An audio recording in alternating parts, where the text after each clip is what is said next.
ಚಿತ್ರಕೂಟಾದ್ರಿ ನಿಕೇತನ ರಾಮ. ಭರದ್ವಾಜರು ಇವನು ತಪೋವನವನ್ನ, ಪರ್ಣಕುಟಿಯನ್ನ, ಆಶ್ರಮವನ್ನ ಮಾಡಲಿಕ್ಕೆ ಅತ್ಯಂತ ಪ್ರಶಸ್ತವಾದ ಜಾಗ ಯಾವುದು ಅಂತ ಕೇಳಿದಾಗ ಚಿತ್ರಕೂಟ ಪರ್ವತದ ವಿವರಣೆಯನ್ನು ಕೊಡ್ತಾರೆ. ಅದನ್ನು ಅರಸಿಕೊಂಡು ಹುಡುಕೊಂಡು ಹೊರಟಾಗ ದಾರಿಯಲ್ಲಿ ವಾಲ್ಮೀಕಿಯ ಆಶ್ರಮ ಸಿಗುತ್ತೆ. ವಾಲ್ಮೀಕಿ ಮಹರ್ಷಿಗಳಿಂದ ಸತ್ಕೃತನಾಗಿ ಅಲ್ಲಿಂದ ಚಿತ್ರಕೂಟಕ್ಕೆ ಬರ್ತಾನೆ. ಚಿತ್ರಕೂಟದ ಪ್ರದೇಶವನ್ನು ರಾಮ, ಲಕ್ಷ್ಮಣ, ಸೀತೆ ಮೂರು ಕೂಡ ಬಹಳವಾಗಿ ಅದನ್ನು ನೋಡಿ ಸಂತೋಷ ಪಡ್ತಾರೆ. ಶ್ರೀರಾಮಚಂದ್ರ ಹೇಳ್ತಾನೆ, ಈ ಜಾಗದಲ್ಲಿ ಒಂದು ಒಳ್ಳೆಯ ಪರ್ಣಶಾಲೆಯನ್ನು ನಿರ್ಮಾಣ ಮಾಡುವಂತ. ಲಕ್ಷ್ಮಣ ಬಹಳ ಕಷ್ಟಪಟ್ಟು ಅತ್ಯಂತ ಸುಂದರವಾದ ಪರ್ಣಶಾಲೆಯನ್ನು ನಿರ್ಮಾಣ ಮಾಡ್ತಾನೆ. ನಿರ್ಮಾಣ ಮಾಡಿದ ಮೇಲೆ ಆ ಹೊಸ ಮನೆಯನ್ನ ಪ್ರವೇಶ ಮಾಡಬೇಕಾದ್ರೆ ಶ್ರೀರಾಮಚಂದ್ರ ಏನ್ ಮಾಡ್ದ ಅನ್ನೋದನ್ನ ವಾಲ್ಮೀಕಿ ವಿವರಿಸ್ತಾನೆ.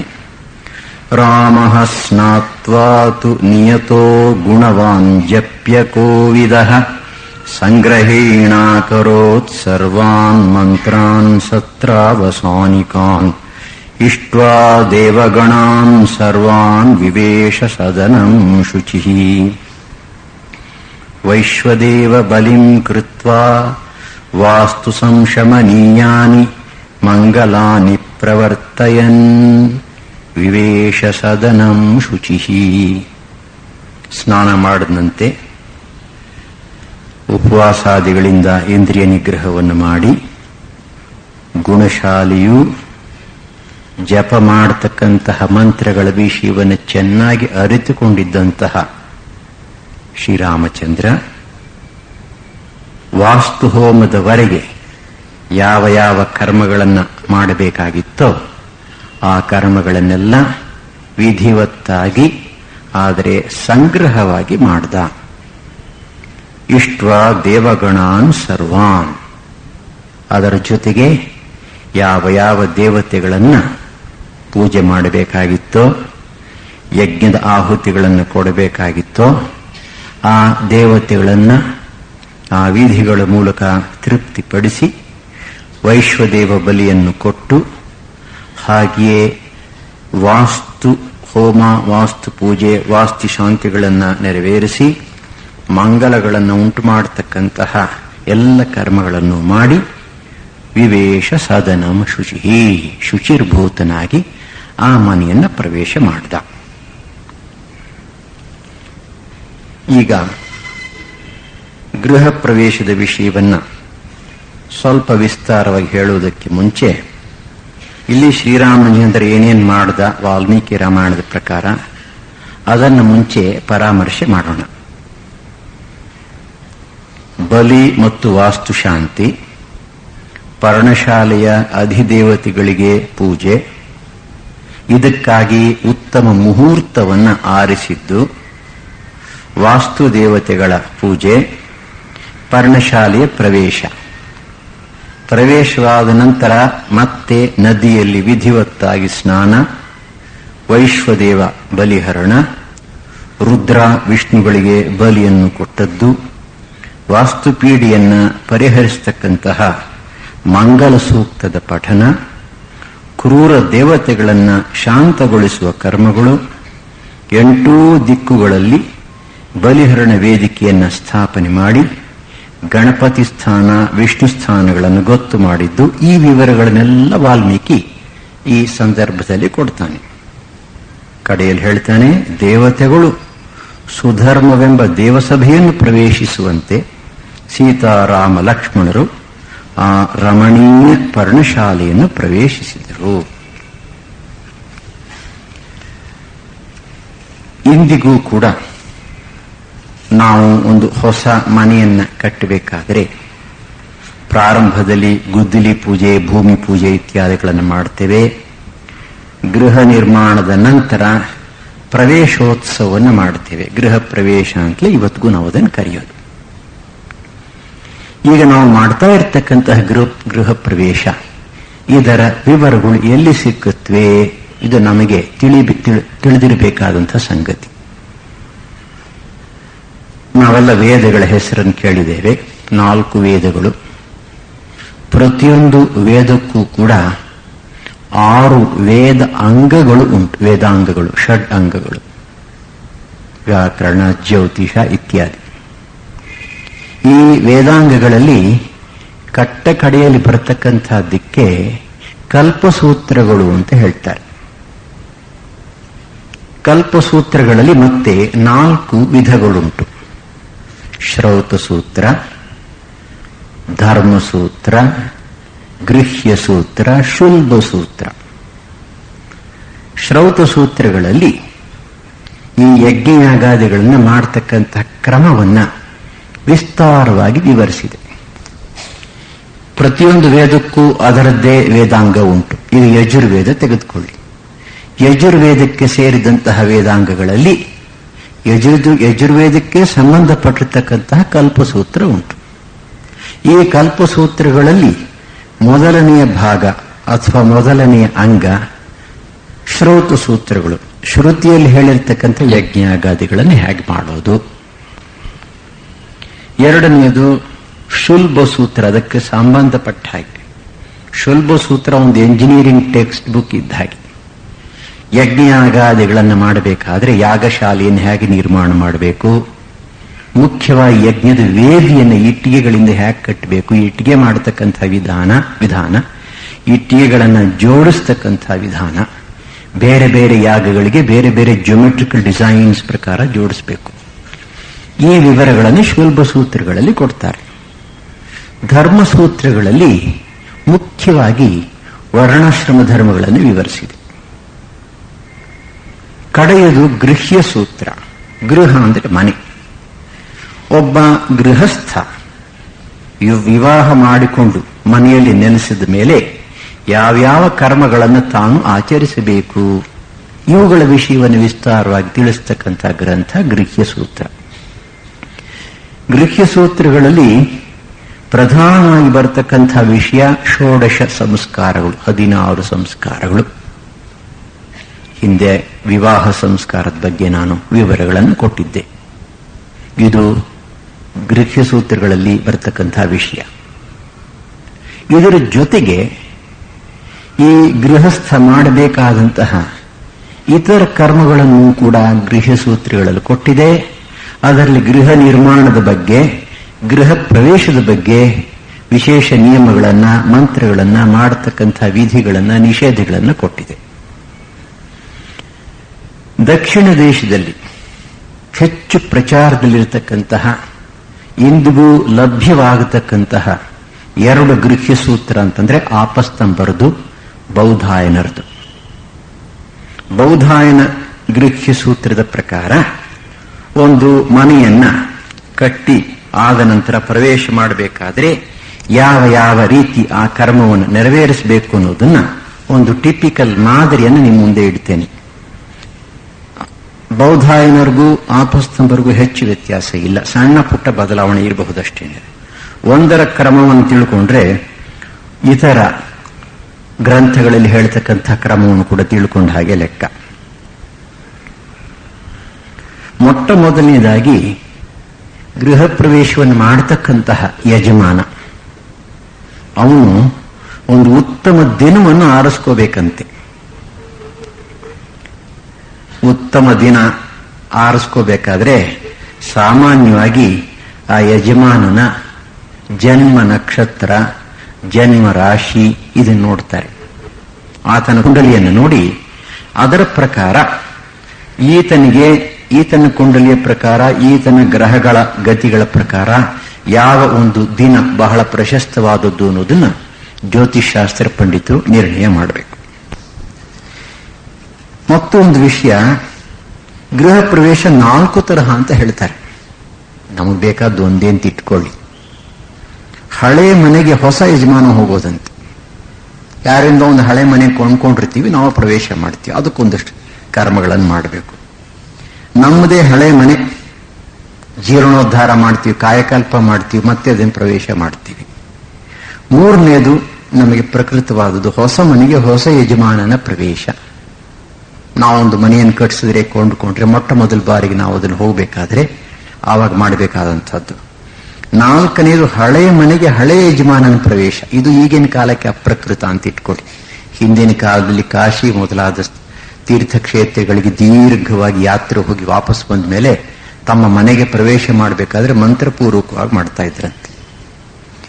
ಹೀಗೆ ಗೃಹ ಪ್ರವೇಶಕ್ಕಾಗಿ ಒಂದು ಉತ್ತಮ ದಿನವನ್ನು ಆರಿಸಿಕೊಂಡ ಮೇಲೆ 15 ಅಂಶಗಳನ್ನ ನೆರವೇರಿಸಬೇಕಾಗತ್ತೆ ಆ ವಿಧಿಯಲ್ಲಿ, ಕರ್ಮದಲ್ಲಿ. ಮೊದಲನೇದು ಗಣಪತಿ ಪೂಜೆ. ಗಣಪತಿಯ ಪೂಜೆ ಇಲ್ಲದೆ ಯಾವ ಕೆಲಸವೂ ನಡೆಯಲ್ಲ ಅಂತ ಇಟ್ಕೊಳ್ಳಿ.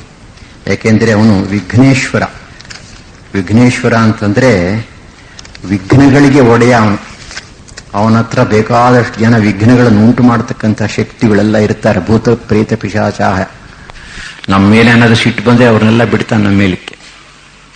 ಆದ್ರಿಂದ ನಾವು ವಿಘ್ನೇಶ್ವರನ ಪೂಜೆಯನ್ನು ಮಾಡಿದ ಪಕ್ಷದಲ್ಲಿ ಅವುಗಳನ್ನೆಲ್ಲ ಕಂಟ್ರೋಲಲ್ಲಿ ಇಡ್ತಾನೆ, ನಮ್ಮ ವಿಘ್ನಗಳನ್ನು ಪರಿಹರಿಸ್ತಾನೆ. ವಿಘ್ನೇಶ್ವರನ ಗಣಪತಿಯ ಪೂಜೆ ಆದಮೇಲೆ ಮಾತೃಕಾ ಪೂಜೆ. ಮಾತೃಕಾ ಪೂಜೆ ಅಂತಂದ್ರೆ ಈ 7 ಅಥವಾ 8 ದೇವಿಯರು ಅಥವಾ 27 ಜನ ದೇವಿಯರು ಪಟ್ಟಿಯನ್ನು ಕೊಟ್ಟಿದ್ದಾರೆ. ಈ ಮಾತೃಕೆಯರ ದೇವಿಯ ವಿವಿಧ ರೂಪಗಳ ಪೂಜೆಯನ್ನು ಮಾಡತಕ್ಕಂತಹದ್ದು. ಉದಾಹರಣೆಗೆ ಪದ್ಮಾ, ಶಚಿ, ಮೇಧಾ, ಸಾವಿತ್ರಿ, ವಿಜಯ, ಜಯ, ಬ್ರಾಹ್ಮಿ, ಮಾಹೇಶ್ವರಿ, ಕೌಮಾರಿ, ವೈಷ್ಣವಿ ಇತ್ಯಾದಿ. ಈ ಮಾತೃಕಾ ಪೂಜೆಯನ್ನ ಮಾಡಬೇಕಾದದ್ದು 2ನೇ ಕರ್ತವ್ಯ. ಇದಾದ ಮೇಲೆ 3ನೇ ಕರ್ತವ್ಯ ನಾಂದಿ ಶ್ರಾದ್ದ. ನಮ್ಮಲ್ಲಿ ಶ್ರಾದ್ದ ಅಂತ ಅಂದ್ಕೊಳ್ಳಿ ಒಂದು ಕೆಟ್ಟ ಅಭಿಪ್ರಾಯ ಬಂದ್ಬಿಟ್ಟಿದೆ. ಸತ್ತವ್ರಿಗೋಸ್ಕರ ಮಾಡತಕ್ಕಂಥದ್ದು, ಅದರಿಂದ ನಾವು ದೂರ ಇರಬೇಕು, ಶ್ರಾದ್ದದಲ್ಲಿ ಮಾಡಿದಂತಹ ಪದಾರ್ಥಗಳನ್ನು ಮುಟ್ಟಬಾರದು ಇತ್ಯಾದಿ. ಒಂದು ರೀತಿಯಲ್ಲಿ ನಿಜ ಅಂತ ಇಟ್ಕೊಳ್ಳಿ ಆಧ್ಯಾತ್ಮಿಕ ದೃಷ್ಟಿಯಿಂದ. ಆದರೆ ನಾಂದಿ ಶ್ರಾದ್ದ ಈ ಶ್ರಾದ್ದಗಳ ಗುಂಪಿಗೆ ಸೇರಿಲ್ಲ. ಇದಕ್ಕೆ ಇನ್ನೂ 2 ಹೆಸರುಗಳುಂಟು. ಆಭ್ಯುದಯಿಕ ಶ್ರಾದ್ದ ಮತ್ತು ವೃದ್ಧಿ ಶ್ರಾದ್ದ. ಒಬ್ಬ ಮನುಷ್ಯನ ಅಭ್ಯುದಯವನ್ನು ಸಾಧಿಸಿಕೊಳ್ಳಲಿಕ್ಕಾಗಿ ಧನ ಕನಕಾದ ಐಶ್ವರ್ಯಗಳು, ಆರೋಗ್ಯಾದಿಗಳು ಅವನಿಗೆ ಉತ್ತಮ ಆಗಬೇಕಾದ್ರೆ, ವೃದ್ಧಿ ಹೊಂದಬೇಕಾದ್ರೆ ಇದನ್ನು ಮಾಡಬೇಕು. ಇವು ನಾಂದಿ ಶ್ರಾದ್ದ ಮಂಗಳ ಕರ್ಮ, ಅಪರ ಕರ್ಮ ಅಲ್ಲ. ಈ ನಾಂದಿ ಶ್ರಾದ್ದವನ್ನ ಸಾಮಾನ್ಯವಾಗಿ ಗೃಹ ಪ್ರವೇಶದ ಹಿಂದಿನ ದಿನ ಮಾಡ್ತಾರೆ. ಮತ್ತೊಂದು ವಿಷಯ, ಈ ಪೂಜಾದಿ ಕರ್ಮಗಳನ್ನು ಎಲ್ಲಿ ಮಾಡಬೇಕು? ಗೃಹ ಪ್ರವೇಶಕ್ಕೆ ಮುಂಚೆ ಅಲ್ಲೇ ಜಾಗ ಇದ್ರೆ ಒಂದು ಶೆಡ್ ಹಾಕೊಂಡು ಅಲ್ಲಿ ಮಾಡಬೇಕಾಗತ್ತೆ. ಇಲ್ಲದೆ ಹೋದ್ರೆ ಹಳೆ ಮನೆಯಲ್ಲಿ ಮಾಡಬೇಕಾಗುತ್ತೆ ಇದನ್ನೆಲ್ಲ. ಹೀಗೆ ನಾಂದಿ ಶ್ರಾದ್ದವನ್ನ ಮಾಡುವುದು ಸಂಪ್ರದಾಯದಲ್ಲಿ ಬಹಳ ಮುಖ್ಯವಾಗಿರತಕ್ಕಂಥ ವಿಷಯ. ನಾಂದಿ ಶ್ರಾದ್ದ ಯಾತಕ್ಕೋಸ್ಕರ ಮಾಡ್ತಾರೆ ಅಂದ್ರೆ, ನಮ್ಮ ಪಿತೃಗಳಿರ್ತಾರೆ ನೋಡಿ, ನಮ್ಮ ಹಿಂದಿನವರು, ತಂದೆ, ತಾತ, ಮುತ್ತಾತ, ಮರಿತಾತ ಇತ್ಯಾದಿ, ನಮ್ಮ ಮೇಲಿನ 7 ತಲೆಗಳಿಗೆ ಶಾಂತಿಯಾಗಬೇಕು, ತೃಪ್ತಿಯಾಗಬೇಕು. ಸಾಮಾನ್ಯವಾಗಿ ನಾಂದಿ ಶ್ರಾದ್ದ ಮಾಡತಕ್ಕಂಥದ್ದು ಮುತ್ತಾತನ ಆಚೆ ಕಡೆಗಿರ್ತಕ್ಕಂಥವರಿಗೆ. ಅವರಿಗೆ ತೃಪ್ತಿಯಾಗಿ ಅವರು ಸಂತೋಷ ಪಡ್ತಾರೆ. ನಮ್ಮ ವಂಶದವನು ಒಂದು ಸದ್ಗೃಹವನ್ನು ಕಟ್ಟಿ ಸದ್ಗೃಹಸ್ಥನಾಗಿ ಬಾಳ್ಲಿಕ್ಕಾಗಿ ಒಂದು ಕರ್ಮವನ್ನು ಮಾಡ್ತಾ ಇದ್ದಾನೆ ಅಂತ ಹೇಳಿ ಆಶೀರ್ವಾದವನ್ನು ಮಾಡ್ತಾರಂತೆ. ಇದಾದ ಮೇಲೆ ಪುಣ್ಯಾಹ. ಪುಣ್ಯಾಹ, ಪುಣ್ಯಾಹ ವಾಚನ, ಇದನ್ನು ನೀವು ಈ ಶಬ್ದವನ್ನು ಕೇಳಿದಿರಿ. ಅದರ ಅರ್ಥ ಇಷ್ಟೇನೆ. ನಾವು ಜ್ಯೋತಿಷಾಸ್ತ್ರ ಸಮ್ಮತವಾಗಿರ್ತಕ್ಕಂಥ ಒಂದು ದಿವಸವನ್ನು ಆರಿಸಿಕೊಂಡು ಈ ಕರ್ಮವನ್ನು ಪ್ರಾರಂಭ ಮಾಡುವಾಗ ಸದ್ಬ್ರಾಹ್ಮಣರನ್ನು ಕರೆಸಿ ಅವರೆದುರಿಗೆ ಕೈ ಜೋಡಿಸ್ಕೊಂಡು ಹೇಳಬೇಕಂತ, ಯಜಮಾನ ನಾನು ಇಂಥ ಒಂದು ಕರ್ಮವನ್ನು ಮಾಡ್ತಾ ಇದ್ದೀನಿ, ನೀವು ನನಗೆ ಸ್ವಸ್ತಿಯನ್ನು ಹೇಳಿ, ಸ್ವಸ್ತಿ ಭವಂತೋ ಬ್ರುವಂತು, ನೀವುಗಳೆಲ್ಲ ಸೇರಿ ನನಗೆ ಸ್ವಸ್ತಿ ಅಂತ ಹೇಳಿ. ಅವರು ಓಂ ಸ್ವಸ್ತಿ ಅಂತ ಹೇಳ್ತಾರೆ. ಹಾಗೆಯೇ ವೃದ್ಧಿ, ಪುಣ್ಯ, ಇದು ಒಳ್ಳೆ ದಿವಸ ಅಂತ ಹೇಳಿ, ಹೌದಪ್ಪ ಇದು ಒಳ್ಳೆ ದಿವಸ ಆಗಲಿ, ಸ್ವಸ್ತಿ ಮಂಗಳ ಉಂಟಾಗಲಿ, ಆಗಲಪ್ಪ ಮಂಗಳ ಉಂಟಾಗಲಿ, ನೀನು ಅಭಿವೃದ್ಧಿಯನ್ನು ಹೊಂದು ಅಂತ ನನಗೆ ಹೇಳಿ ಅಭಿವೃದ್ಧಿಯನ್ನು ಹೊಂದು. ಹೀಗೆ ದೊಡ್ಡವರ ಮೂಲಕ ಆಶೀರ್ವಾದವನ್ನು ಮಾಡಿಸಿಕೊಳ್ತಕ್ಕಂತಹ ಪುಣ್ಯ ಕರ್ಮ. ಇದಕ್ಕೆ ಹಗಲಿನಲ್ಲಿ ಸೂರ್ಯೋದಯದಿಂದ ಸೂರ್ಯಾಸ್ತಕ್ಕೆ ಮುಂಚೆ ಯಾವ ಯಾವ ಭಾಗದಲ್ಲಿ ಮಾಡಬೇಕು ಅನ್ನೋದನ್ನ ಈ ಗ್ರಂಥಗಳು ವಿವರಿಸಿವೆ. ಆ ಒಂದು ವಿವರಣೆ ನಮಗೆ ಬೇಕಿಲ್ಲ ಅಂತ ಇಟ್ಕೊಳ್ಳಿ. ಇದಾದ್ಮೇಲೆ ಪಂಚಗವ್ಯ ಹೋಮ, ಹಸುವಿನಿಂದ ಉಂಟಾಗತಕ್ಕಂಥ 5 ಪದಾರ್ಥಗಳು, ಹಾಲು, ಮೊಸರು, ತುಪ್ಪ, ಬೆಣ್ಣೆ ಇತ್ಯಾದಿ, ಇವುಗಳನ್ನು ಬೆರೆಸಿ ಮಾಡತಕ್ಕಂಥ ಹೋಮ ಪಂಚಗವ್ಯ ಹೋಮ. ಇದಾದ್ಮೇಲೆ ಶಿಲ್ಪಿಯಿಂದ ಮನೆಯನ್ನು ಸ್ವೀಕಾರ ಮಾಡಬೇಕಂತೆ. ಮನೆ ಕಟ್ಟಿ ಮುಗಿಸಿರ್ತಕ್ಕಂಥ ಆರ್ಕಿಟೆಕ್ಟು, ಎಂಜಿನಿಯರು, ನಮ್ಮ ಭಾಷೆಯಲ್ಲಿ ಹೇಳಬೇಕಾದ್ರೆ ಅದಿನ್ನೂ ಅವನ ಕೈನಲ್ಲೇ ಇದೆ, ಅವನಿಂದ ನಮ್ಮ ಕೈಗೆ ಬರಬೇಕದು. ಅದಕ್ಕೂ ಕೂಡ ಮಂತ್ರಗಳುಂಟು. ಈ ಮನೆಯನ್ನ ಸುದೃಢವಾಗಿ ನಿರ್ಮಿಸಿದ್ದೀಯಪ್ಪ ನೀನು, ಗೃಹಮೇಧಿಯ ಕರ್ಮಗಳಿಗಾಗಿ ಈ ಮನೆಯನ್ನು ನನಗೆ ಬಿಟ್ಟು ಕೊಡು ಅಂತ ಯಜಮಾನ ಕೇಳಬೇಕಂತೆ. ಗೃಹಮೇಧಿಯ ಕರ್ಮಗಳು ಅಂತಂದ್ರೆ ಗೃಹಸ್ಥನು ಧರ್ಮಸಮ್ಮತವಾಗಿ ತನ್ನ ಮನೆಯಲ್ಲಿ ನಡೆಸಿಕೊಂಡು ಹೋಗಬೇಕಾದಂತಹ ಕರ್ಮಗಳು. ಆಗ ಆತ ಹೇಳ್ತಾನಂತೆ, ನನಗೆ ಒಳ್ಳೆ ಆಪರ್ಚುನಿಟಿ ಇದು ಅಂತ ಭಾವಿಸ್ಕೊಂಡು ಖಂಡಿತ ಕೊಡ್ತೀನಿ, ಆದರೆ ನೀನು ಏನೇನು ಪುಣ್ಯ ಕರ್ಮಗಳನ್ನು ಮಾಡ್ತೀಯೋ ಅದರ 10ನೇ ಒಂದು ಭಾಗ ಫಲ ನನಗೆ ಬರೋ ಹಾಗೆ ನೀನು ಮಾತು ಕೊಡು ಅಂತ. ಬಹಳ ತಮಾಷೆಯಾಗಿದೆ ಈ ಮಂತ್ರಿಗಳೆಲ್ಲ. ಅದಕ್ಕೆ ಇವನು ಹೇಳ್ತಾನೆ, ಇವನಿಗೆ ಪುಣ್ಯ ಬಿಟ್ಕೊಡೋಕೆ ಇಷ್ಟ ಇಲ್ಲ. ಅದಕ್ಕೆ ಇವನು ಹೇಳ್ತಾನಂತೆ, ಅಪ್ಪ 10ನೇ ಒಂದು ಭಾಗ ಪುಣ್ಯ ಕೂಡ ಕೊಡ್ಲಿಕ್ಕೆ ಸಾಧ್ಯವಿಲ್ಲ, ಆದ್ರೆ ನೀನು ಹಣ ಕೊಡ್ತೀನಿ ಅಂತ ಹೇಳ್ತಾನಂತೆ, ದಕ್ಷಿಣೆ. ಆಗ ಅವನು ಹೇಳ್ತಾನಂತೆ, ಆಗ್ಲಪ್ಪ ದಕ್ಷಿಣೆಯನ್ನು ಕೊಡು, ಇನ್ನು ಹೇಗಿದ್ರು ಪುಣ್ಯ ಕಾರ್ಯವನ್ನು ಮಾಡ್ತಾ ಇದ್ದೀ, ಪುಣ್ಯ ಕಾರ್ಯಕ್ಕಾಗಿ ಈ ಮನೆಯನ್ನು ನಾನು ಕಟ್ಟಿರ್ತಕ್ಕಂಥ ಮನೆಯನ್ನು ಉಪಯೋಗಿಸ್ತಾ ಇದ್ದೀ, ಇನ್ನು ಒಳ್ಳೇದಾಗ್ಲಿ ಅಂತ ಹೇಳಿ ಅವನು ಬಿಟ್ಟು ಕೊಡ್ತಾನೆ. ಈ ವಿಧಿ ಬಹುಶಃ ಈಗಿನ ಕಾಲದಲ್ಲಿ ಇಲ್ಲ ಅಂತ ಕಾಣುತ್ತೆ, ಆದರೆ ಬೌಧಾಯನ ಗೃಹ್ಯ ಸೂತ್ರದಲ್ಲಿ ಅದನ್ನ ವಿವರಿಸಿದ್ದಾರೆ. ಇದಾದ ಮೇಲೆ ಸಪ್ತಶುದ್ಧಿ, 7 ರೀತಿಯ ಶುದ್ಧಿಗಳನ್ನು ಮಾಡಬೇಕು. ಮೊದಲನೇದು ಖನನ, ಆ ಮನೆ ಕಟ್ಟಿರ್ತಕ್ಕಂಥ ಜಾಗದಲ್ಲಿ ಒಂದು ಕಡೆ ಭೂಮಿಯನ್ನ ಸಾಂಕೇತಿಕವಾಗಿ ಅಗಿಯೋದು. 2ನೇದು ಹರಣ, ಅಗದ ಮೇಲೆ ಆ ಮಣ್ಣನ್ನು ತೆಗೆದು ಆಚೆ ಬಿಸಾಡೋದು. 3ನೇದು ದಾಹ, ಆ ಅಗದಿರ್ತಕ್ಕಂಥ ಗುಂಡಿಯಲ್ಲಿ ಬೆಂಕಿಯನ್ನು ಹಾಕಿ ಆ ಜಾಗವನ್ನು ಸುಡತಕ್ಕಂಥದ್ದು. ಸುಟ್ಟ ಮೇಲೆ ಪೂರ್ಣ ಹೊಸ ಮಣ್ಣನ್ನು ಅದಕ್ಕೆ ತುಂಬಿಸೋದು. ಇದಾದ್ಮೇಲೆ ಗೋನಿವಾಸನ, ಹಸು ಮತ್ತು ಕರುವನ್ನು ಮನೆಯೊಳಗೆ ಕರ್ಕೊಂಡೋಗಿ ಬರೋದು. ಇದರ ಜೊತೆಗೆ ಪಂಚಗವ್ಯವನ್ನು ಪ್ರೋಕ್ಷಣೆ ಮಾಡೋದು. ಈ ರೀತಿ ಆ ಮನೆ ಕಟ್ಟಿರ್ತಕ್ಕಂತಹ ಸೈಟ್, ಜಾಗ ಮತ್ತು ಮನೆ ಎರಡನ್ನು ಕೂಡ ಶುದ್ಧ ಮಾಡತಕ್ಕಂಥದ್ದು ಪ್ರವೇಶಕ್ಕೆ ಮುಂಚೆ. ಇವುಗಳಿಂದ ಎಂಥ ಅಶುದ್ಧವಾದ ಪ್ರದೇಶವೂ ಕೂಡ ಶುದ್ಧವಾಗುತ್ತೆ ಅಂತ ನಮ್ಮ ಗೃಹ್ಯ ಸೂತ್ರಗಳ ನಂಬಿಕೆ. ಇದಾದ್ಮೇಲೆ ಮಾಡಬೇಕಾದಂಥ ಕರ್ಮಕ್ಕೆ ಉದಕ ಶಾಂತಿ ಅಂತ ಹೆಸರು. ಡಾಕ್ಟರ್ ಕಾಣೆ ಹೇಳ್ತಾರೆ, ಈಗಲೂ ಕೂಡ ಬಹಳ ಜನಪ್ರಿಯವಾಗಿರ್ತಕ್ಕಂಥ ಕರ್ಮ ಇದು. ವಿಸ್ತಾರವಾಗಿ ಮಾಡ್ತಾರೆ ಈಗಿನ ಕಾಲದಲ್ಲೂ ಕೂಡ. ಸುಮಾರು 3 ಗಂಟೆಗಳ ಕಾಲ ಹಿಡಿಯುತ್ತೆ ಉದಕ ಶಾಂತಿಯನ್ನು ಮಾಡಬೇಕಾದ್ರೆ. ಮತ್ತು ಈ ಉದಕ ಶಾಂತಿಯಲ್ಲಿ ಉಪಯೋಗಿಸ್ತಕ್ಕಂತಹ ಮಂತ್ರಗಳೆಲ್ಲ ಋಗ್ವೇದದಿಂದ ತೆಗೆದುಕೊಂಡಿರ್ತಕ್ಕಂತಹ ಮಂತ್ರಗಳು. ಆಪಸ್ತತ್ವಕ್ಕೆ, ನೀರಿಗೆ ಸಂಬಂಧಪಟ್ಟಂತಹ ಮಂತ್ರಗಳನ್ನೆಲ್ಲ ಒಂದು ಕಡೆ ಸೇರಿಸಿ ಈ ಉದಕ ಶಾಂತಿಯನ್ನು ಮಾಡ್ತಾರೆ. ಉದಕ ಶಾಂತಿಯನ್ನ ಅನೇಕ ಸಂದರ್ಭಗಳಲ್ಲಿ ಮಾಡೋದುಂಟು. ಆರೋಗ್ಯಕ್ಕಾಗಿ ಮಾಡಬಹುದು, ಧನ ಕನಕಾದ ಐಶ್ವರ್ಯಗಳನ್ನು ಪಡೀಲಿಕ್ಕಾಗಿ ಮಾಡಬಹುದು, ಇಲ್ಲಿ ಏನಾದರೂ ತೊಂದರೆಗಳು ಉಂಟಾಗಿದ್ರೆ ಆ ತೊಂದರೆಗಳ ನಿವಾರಣೆಗಾಗಿ ಮಾಡಬಹುದು, ಮನೆಯಲ್ಲಿ ಮಗು ಹುಟ್ಟಿದ್ರೆ ಅದಕ್ಕೆ ಒಳ್ಳೆಯದಾಗಲಿ ಅಂತ ಮಾಡಬಹುದು, ಅಥವಾ ತಮ್ಮ ಹುಟ್ಟಿದ ಹಬ್ಬ ದಿವಸ ಮಾಡಿಸಬಹುದು. ಅಂದ್ರೆ ಅನೇಕ ಶುಭ ದಿನಗಳ ಸಂದರ್ಭದಲ್ಲಿ ಉದಕ ಶಾಂತಿಯನ್ನು ಮಾಡತಕ್ಕಂಥದ್ದು ಇಂದಿಗೂ ರೂಢಿಯಲ್ಲಿದೆ.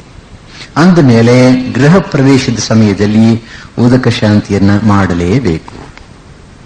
ಹೀಗೆ ಮಾಡಿದಾಗ ಅದನ್ನು ರಾತ್ರಿ, ನಾಂದಿ ಶ್ರಾದ್ದವನ್ನು ಮಾಡಿದ ದಿವಸವೇ ರಾತ್ರಿ ಮಾಡಬೇಕು ಅಂತಿದೆ ನಿಯಮ. ಇದರಿಂದ ಮನುಷ್ಯರಿಂದ ಮತ್ತು ಪ್ರಾಣಿಗಳಿಂದ ಯಾವುದಾದರೂ ಮುಂದೆ ಭಯ ಉಂಟಾಗತಕ್ಕಂತಹ ಸಂಭವ ಇದ್ರೆ ಅದೆಲ್ಲ ನಿವಾರಣೆಯಾಗುತ್ತೆ ಅಂತ ಹೇಳ್ತಾರೆ. ಇದಾದ್ಮೇಲೆ ಪರಿಸರ ಬಂಧ, ರಕ್ಷೆಯನ್ನು ಕಟ್ಟುವುದು. ಮಂತ್ರಪೂರ್ವಕವಾಗಿ ರಕ್ಷೆಯನ್ನು ಯಜಮಾನನ ಕೈ ಕಟ್ತಾರೆ. ರಕ್ಷಾರ್ಥಂ ಪರಿಸರಬಂಧಂ ಕರಿಷ್ಯೆ ಅಂತ ಮಂತ್ರವನ್ನು ಹೇಳಿಕೊಂಡು ಅದನ್ನ ಕೈ ಕಟ್ಕೋತಾರೆ. ಅದರ ಮುಂದಿನ ಹೆಜ್ಜೆ ಬಹಳ ಮುಖ್ಯವಾಗಿರತಕ್ಕಂಥದ್ದು ರಾಕ್ಷೋಘ್ನ ಹೋಮ. ಆ ಮನೆಯ ಆಗ್ನೇಯ ದಿಕ್ಕಿನಲ್ಲಿ, ಸೌತ್ ಈಸ್ಟ್, ಈ ಹೋಮವನ್ನು ಮಾಡಬೇಕು. ಯಾತಕ್ಕೋಸ್ಕರ ಮಾಡಬೇಕು? ರಕ್ಷಸ್ ಅಂದ್ರೆ ಯಾರು? ರಾಕ್ಷೋಘ್ನ ಹೋಮವನ್ನು ಯಾತಕ್ಕೋಸ್ಕರ ಮಾಡಬೇಕು? ಅದಕ್ಕೆ ವಿವರಣೆಯನ್ನು ಕೊಡ್ತಾರೆ. ನಾವು ಇವತ್ತು ಈ ಒಂದು ಜಾಗವನ್ನು ಕೊಂಡುಕೊಂಡು ಮನೆ ಕಟ್ಕೊಂಡಿದ್ದೀವಿ. ಆದರೆ ಭೂಮಿ ಲಕ್ಷಾಂತರ ವರ್ಷಗಳಿಂದ ಇದೆ. ಈ ಜಾಗದಲ್ಲಿ ಯಾವ ಜಾಗವನ್ನು ಇವತ್ತು ನಾನು ನನ್ನದು ಅಂತ ಹೇಳ್ಕೋತಾ ಇದ್ದೀನೋ, ನನ್ನ ಮನೆ ಅಂತ ಕಟ್ಕೋತಾ ಇದ್ದೀನೋ, ಅಲ್ಲಿ ಲಕ್ಷಾಂತರ ವರ್ಷಗಳಿಂದ ಭೂತ ಪ್ರೇತ ಪಿಶಾಚಾದಿಗಳು ರಾಕ್ಷಸರು ವಾಸ ಮಾಡ್ತಾ ಇರಬಹುದಲ್ಲ. ಅದೃಶ್ಯರಾದ ಅವ್ಯಕ್ತರಾಗಿರತಕ್ಕಂತಹ ಶಕ್ತಿಗಳು, ಅವರಿಂದ ನಾವು ನಮ್ಮ ಜಮೀನನ್ನ ಮನೆಯನ್ನು ವಶಪಡಿಸ್ಕೊಳ್ಬೇಕಾದ್ರೆ ಇಲ್ಲ ಅವ್ರಿಗೆ ಒಳ್ಳೆ ಮಾತಿನಲ್ಲಿ ಕಳಿಸ್ಬೇಕು, ಬಲಿ ಕೊಟ್ಟು, ಇಲ್ಲ ಹೊಡೆದು ಓಡಿಸ್ಬೇಕು. ಅದಕ್ಕೋಸ್ಕರ ರಾಕ್ಷೋಘ್ನ ಹೋಮವನ್ನು ಮಾಡ್ತಾರೆ. ಸಮಸ್ತ ದೋಷ ಪರಿಹಾರಕ್ಕಾಗಿ ಮತ್ತು ಈ ಕಟ್ಟಡವನ್ನು ಕಟ್ಟತಕ್ಕಂತಹ ಸಂದರ್ಭದಲ್ಲಿ ಪ್ರಾಣಿ ಹಿಂಸೆ ಆಗಿದ್ದರೆ ಅದರ ಪ್ರಾಯಶ್ಚಿತ್ತಕ್ಕಾಗಿ, ಅವ್ಯಕ್ತವಾದ ಭೂತ ಪ್ರೇತಾದಿಗಳ ನಿವಾರಣೆಗಾಗಿ ರಾಕ್ಷೋಘ್ನ ಹೋಮವನ್ನು ಆ ಮನೆಯ ಆಗ್ನೇಯ ದಿಕ್ಕಿನಲ್ಲಿ ಸಾಮಾನ್ಯವಾಗಿ ಹಿಂದಿನ ದಿನ ರಾತ್ರಿ ಮಾಡ್ತಾರೆ. ಇದಾದ್ಮೇಲೆ ಬರತಕ್ಕಂತಹದ್ದು ಅತ್ಯಂತ ಮುಖ್ಯವಾದ ಕರ್ಮ, ವಾಸ್ತು ಹೋಮ. ನ ಚ ವ್ಯಾಧಿ ಭಯಂ ತಸ್ಯ ನ ಚ ಬಂಧು ಜನಕ್ಷಯ ಜೀವೇದ್ವರ್ಷಶತಂ ಸ್ವರ್ಗ ಕಲ್ಪಮೇವಂ ವಸೇನ್ನರಃ. ವಾಸ್ತು ಹೋಮವನ್ನು ಮಾಡದೆ ಮನೆಯನ್ನು ಪ್ರವೇಶ ಮಾಡಲೇಬಾರದು. ವಾಸ್ತು ಹೋಮವನ್ನು, ವಾಸ್ತುಶಾಂತಿಯನ್ನು ಮಾಡಿದ್ರೆ ಏನಾಗುತ್ತೆ? ಆ ಫಲವನ್ನು ಈ ಶ್ಲೋಕದಲ್ಲಿ ಋಷಿಗಳು ವಿವರಿಸ್ತಾ ಇದ್ದಾರೆ. ವಾಸ್ತು ಹೋಮವನ್ನು, ವಾಸ್ತುಶಾಂತಿಯನ್ನು ಮಾಡಿ ಅನಂತರ ಪ್ರವೇಶ ಮಾಡಿದ್ರೆ ಆ ಗೃಹಸ್ಥನಿಗೆ ವ್ಯಾಧಿಯ ಭಯವಿರುವುದಿಲ್ಲ. ಬಂಧು ಜನಗಳ ಕ್ಷಯದ ಅಂದ್ರೆ ಅವರುಗಳು ನಾಶವಾಗ್ತಕ್ಕಂಥದ್ದು, ಇವ್ರ ಕಣ್ಣೆದುರಿಗೆ ಬಂಧು ಮಿತ್ರರು ಹೋಗ್ತಕ್ಕಂಥದ್ದು, ಆ ಒಂದು ಭಯ ಇರುವುದಿಲ್ಲ. 100 ವರ್ಷ ಇವನಿಗೆ ಆಯಸ್ಸಿರುತ್ತೆ. ಸ್ವರ್ಗದಲ್ಲಿ ಇರುವ ಹಾಗೆ ಸುಖವಾಗಿ ವಾಸ ಮಾಡ್ತಾನೆ ಅಂತ ನಂಬಿಕೆ. ಇಲ್ಲಿ ಸ್ವಲ್ಪ ವಿಷಯವನ್ನು ವಿಸ್ತಾರ ಮಾಡಬೇಕಾಗತ್ತೆ. ವಾಸ್ತು ಪುರುಷ, ವಾಸ್ತುಶಿಲ್ಪ, ವಾಸ್ತು ಹೋಮ, ವಾಸ್ತು ಶಾಂತಿ ಅಂತೆಲ್ಲ ಪದಗಳನ್ನು ಪ್ರಯೋಗಿಸ್ತಾ ಇದೆ. ಈ ವಾಸ್ತು ಪುರುಷ ಅಂತ ಯಾರು? ನಾವೆಲ್ಲೂ ಕಂಡೇ ಇಲ್ವಲ್ಲ ಅವನನ್ನ. ಇದಕ್ಕೆ ಪುರಾಣ ಗ್ರಂಥಗಳಲ್ಲಿ ಒಂದು ಕಥೆಯನ್ನು ಹೇಳ್ತಾರೆ. ಹಿಂದೆ ಕಶ್ಯಪ ಮತ್ತು ಸಿಂಹಿಕೆ ಇವರಿಗೆ ಮಗನಾಗಿ ಹುಟ್ಟಿದ್ನಂತೆ. ಅವನು ರಾಹುವಿಗೆ ತಮ್ಮನಂತೆ. ಇನ್ನೊಂದು ಕಥೆ ಪ್ರಕಾರ ವರಾಹಾವತಾರ ಮಾಡಿದಾಗ ಮಹಾವಿಷ್ಣು ಭೂಮಿಯಲ್ಲಿ ಮಹಾವಿಷ್ಣುವಿಂದ ಜನಿಸಿರ್ತಕ್ಕಂಥವನು. ಇನ್ನೊಂದು ಕಥೆಯ ಪ್ರಕಾರ ಅಂಧಕಾಸುರನ ಜೊತೆಗೆ ಶಿವ ಯುದ್ಧ ಮಾಡ್ತಾ ಇದ್ದಾಗ ಅವನು ಬೆವರು ನೆಲದ ಮೇಲೆ ಬಿದ್ದು ಅದರಿಂದ ಹುಟ್ಟಿದ ಅಂತ. ಏನೇ ಆಗಲಿ, ಒಟ್ಟಿನಲ್ಲಿ ಈ ವಾಸ್ತು ಪುರುಷ ಬಹಳ ಕರಾಳ ವ್ಯಕ್ತಿ ಮತ್ತು ವಿರಾಟ್ ವ್ಯಕ್ತಿ. ಅವನೇನ್ ಮಾಡಿದ್ನಂತೆ, ಈ ಭೂಮಿ ಮೇಲೆ ಪಟ್ಟ ಕೂತ್ಬಿಟ್ನಂತೆ. ಯಾರು ಈ ಭೂಮಿಯನ್ನು ನನ್ನಿಂದ ಕಸ್ಕೊಂಡು ಹೋಗಬಾರ್ದು ಅಂತ ಹೇಳಿ ಅಂಗಾತನಾಗಿ ಮಲಗ್ಬಿಟ್ನಂತೆ ಭೂಮಿ ಮೇಲೆ, ಹೊಟ್ಟೆ ಕೆಳಗೆ ಮಾಡ್ಕೊಂಡು. ಬೃಹತ್ ಶರೀರ, ಬಹಳ ಭಯಂಕರವಾಗಿರ್ತಕ್ಕಂಥ ಶಕ್ತಿ ಬೇರೆ ಉಂಟು, ರಾಕ್ಷಸಾಕಾರ. ಆಗ ದೇವತೆಗಳೆಲ್ಲ ಏನ್ ಮಾಡಿದ್ರಂತೆ, ಈ ಮಹಾರಾಯ ಎದ್ರಿ ನಮಗೆ ಬಹಳ ತೊಂದರೆ ಆಗತ್ತೆ ಅಂತ ಹೇಳಿ ಎಲ್ಲ ದೇವತೆಗಳು ಒಮ್ಮೆಲೆ ಕೂತ್ಕೊಂಡ್ಬಿಟ್ರಂತೆ. ಕೈ ಮೇಲೆ, ತಲೆ ಮೇಲೆ, ಬೆನ್ನಿನ ಮೇಲೆ, ಕತ್ತಿನ ಮೇಲೆ ಹೀಗೆ ಕೂತ್ಕೊಂಡು ಅವನ ಆ ಜಾಗ ಬಿಡದೆ ಇರುವಾಗ ಮಾಡಿದ್ರಂತೆ. ಗಯಾಸುರನ ಬಗ್ಗೆ ಕೂಡ ಇಂಥದ್ದೇ ಕಥೆಯನ್ನು ಹೇಳ್ತಾರೆ. ಆವಾಗ ಅವನೊಂದು ವರ ಕೇಳಿದಂತೆ ದೇವತೆಗಳಿಗೆ, ಭೂಮಿ ಮೇಲೆ ಯಾವ ಒಂದು ಒಳ್ಳೆ ಕೆಲಸ ಮಾಡಬೇಕಾದ್ರೂ ಕೂಡ ನಾನು ಮುಂಚೆ ಪೂಜೆ ಸಲ್ಲಿಸಬೇಕು ಅಂತ. ಆಯ್ತು ಅಂದ್ರಂತೆ. ಇನ್ನು ಉಪದ್ರವ ಕೊಡದೆ ಹೋದ್ರೆ ಸಾಕು, ಎಷ್ಟು ಬೇಕಾದ್ರೂ ಪೂಜೆ ತಗೋ ಅಂತ. ಇದು ವಾಸ್ತು ಪುರುಷ. ಈಗ ನೋಡಿ, ಈ ವಾಸ್ತು ಪುರುಷನಿಗೆ ಏನಾದ್ರೂ ನಮ್ಮ ಮೇಲೆ ಸಿಟ್ಟು ಬಂದು ಅಲ್ಲಾಡ್ಬಿಟ್ರೆ ನಾವು ಕಟ್ತಕ್ಕಂಥ ಮನೆ ಅವನ ಮೇಲೆ ತಾನೆ. ಭೂಕಂಪ ಆದಾಗೆಲ್ಲ ಬಿದ್ದು ಹೋಗುತ್ತದೆ. ಅದು ಶಾಶ್ವತವಾಗಿರ್ಬೇಕಾದ್ರೆ ನಾವು ಇವನ ಪ್ರೀತಿಯನ್ನು, ವಿಶ್ವಾಸವನ್ನು ಸಂಪಾದಿಸಬೇಕು. ಯಾಕಂದ್ರೆ ಭೂಮಿ ಮೇಲೆ ಮಲಗಿದಾನೆ, ಅವನ ಮೇಲೆ ನಾವು ಮನೆ ಕಟ್ತಾ ಇರೋದು. ಅದಕ್ಕೆ ಈ ವಾಸ್ತು ಪುರುಷನ ಶಾಂತಿಗಾಗಿ ವಿಶೇಷವಾಗಿ ಒಂದು ಮಂಡಲವನ್ನು ರಚಿಸಿ, ವಾಸ್ತು ಮಂಡಲ ಅಂತ ಹೇಳ್ತಾರೆ. ಆ ಮಂಡಲಕ್ಕೆ ಬೇರೆ ಬೇರೆ ಕಟ್ಟಡಗಳಿಗೆ ಬೇರೆ ಬೇರೆ ರೀತಿಯಲ್ಲಿ ಮಂಡಲ ರಚಿಸಬೇಕು ಉಂಟು.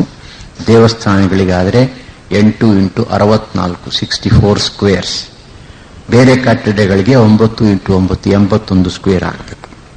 ಈ ತರಹ ಅದೊಂದು ಡಯಾಗ್ರಾಮ್ ಚಿತ್ರ ಬರೆದು ಬಣ್ಣ ಬಣ್ಣದ ಪುಡಿಗಳನ್ನು ಅದರಲ್ಲಿ ತುಂಬಿಸಿ ಬೇರೆ ಬೇರೆ ದೇವತೆಗಳ ಬೀಜಾಕ್ಷರಗಳನ್ನು ಅದರ ಮೇಲೆ ಬರೆದು ವಾಸ್ತು ಮಂಡಲಕ್ಕೆ ಪೂಜೆ ಮಾಡ್ತಾರೆ. 53 ದೇವತೆಗಳ ಪೂಜೆ ಆಗುತ್ತಂತೆ. ಅವರೆಲ್ಲರಿಗೂ ಇದರಿಂದ ಪ್ರೀತಿ ಆಗುತ್ತೆ. ಹಾಗೆ ವಾಸ್ತು ಪೂಜೆಯನ್ನ ಹಾಗೆ ಅದರ ಜೊತೆಯಲ್ಲಿ ವಾಸ್ತು ಹೋಮವನ್ನು ಕೂಡ ಮಾಡಬೇಕು ಅಂತ ಉಂಟು. ಇದನ್ನ ನಾರ್ತ್ ಈಸ್ಟ್ ಅಥವಾ ಈಶಾನ್ಯ ದಿಕ್ಕಿನಲ್ಲಿ ಮಾಡಬೇಕಂತೆ. ಇದು ಬಹಳ ಮುಖ್ಯವಾಗಿರ್ತಕ್ಕಂಥ ಕರ್ಮ. ಇವತ್ತಿಗೂ ಕೂಡ ಗೃಹ ಪ್ರವೇಶ ಮಾಡಬೇಕಾದ್ರೆ ನವಗ್ರಹ ಹೋಮ ಇತ್ಯಾದಿಗಳನ್ನು ಮಾಡುವುದಕ್ಕಿಂತ ಮುಖ್ಯವಾಗಿ ವಾಸ್ತು ಪೂಜೆಯನ್ನು ವಾಸ್ತು ಹೋಮವನ್ನು ಮಾಡ್ತಾರೆ. ಇದಾದ್ಮೇಲೆ ಬ್ರಹ್ಮಾದಿ ದೇವತೆಗಳಿಗೆಲ್ಲ ಬಲಿಹರಣ, ಹಾಗೆಯೇ ಲೋಕಪಾಲರು ಇವರಿಗೆಲ್ಲ ಮನೆಯ ಬೇರೆ ಸುತ್ತಲೂ ಕೂಡ 8 ದಿಕ್ಕುಗಳಲ್ಲಿ ಬೇರೆ ಬೇರೆ ಜಾಗಗಳಲ್ಲಿ ಬಲಿಯನ್ನು ಕೊಟ್ಟು ಅದಕ್ಕೆ ಸಂಬಂಧಪಟ್ಟಂತಹ ಮಂತ್ರಗಳನ್ನು ಹೇಳಬೇಕಂತೆ.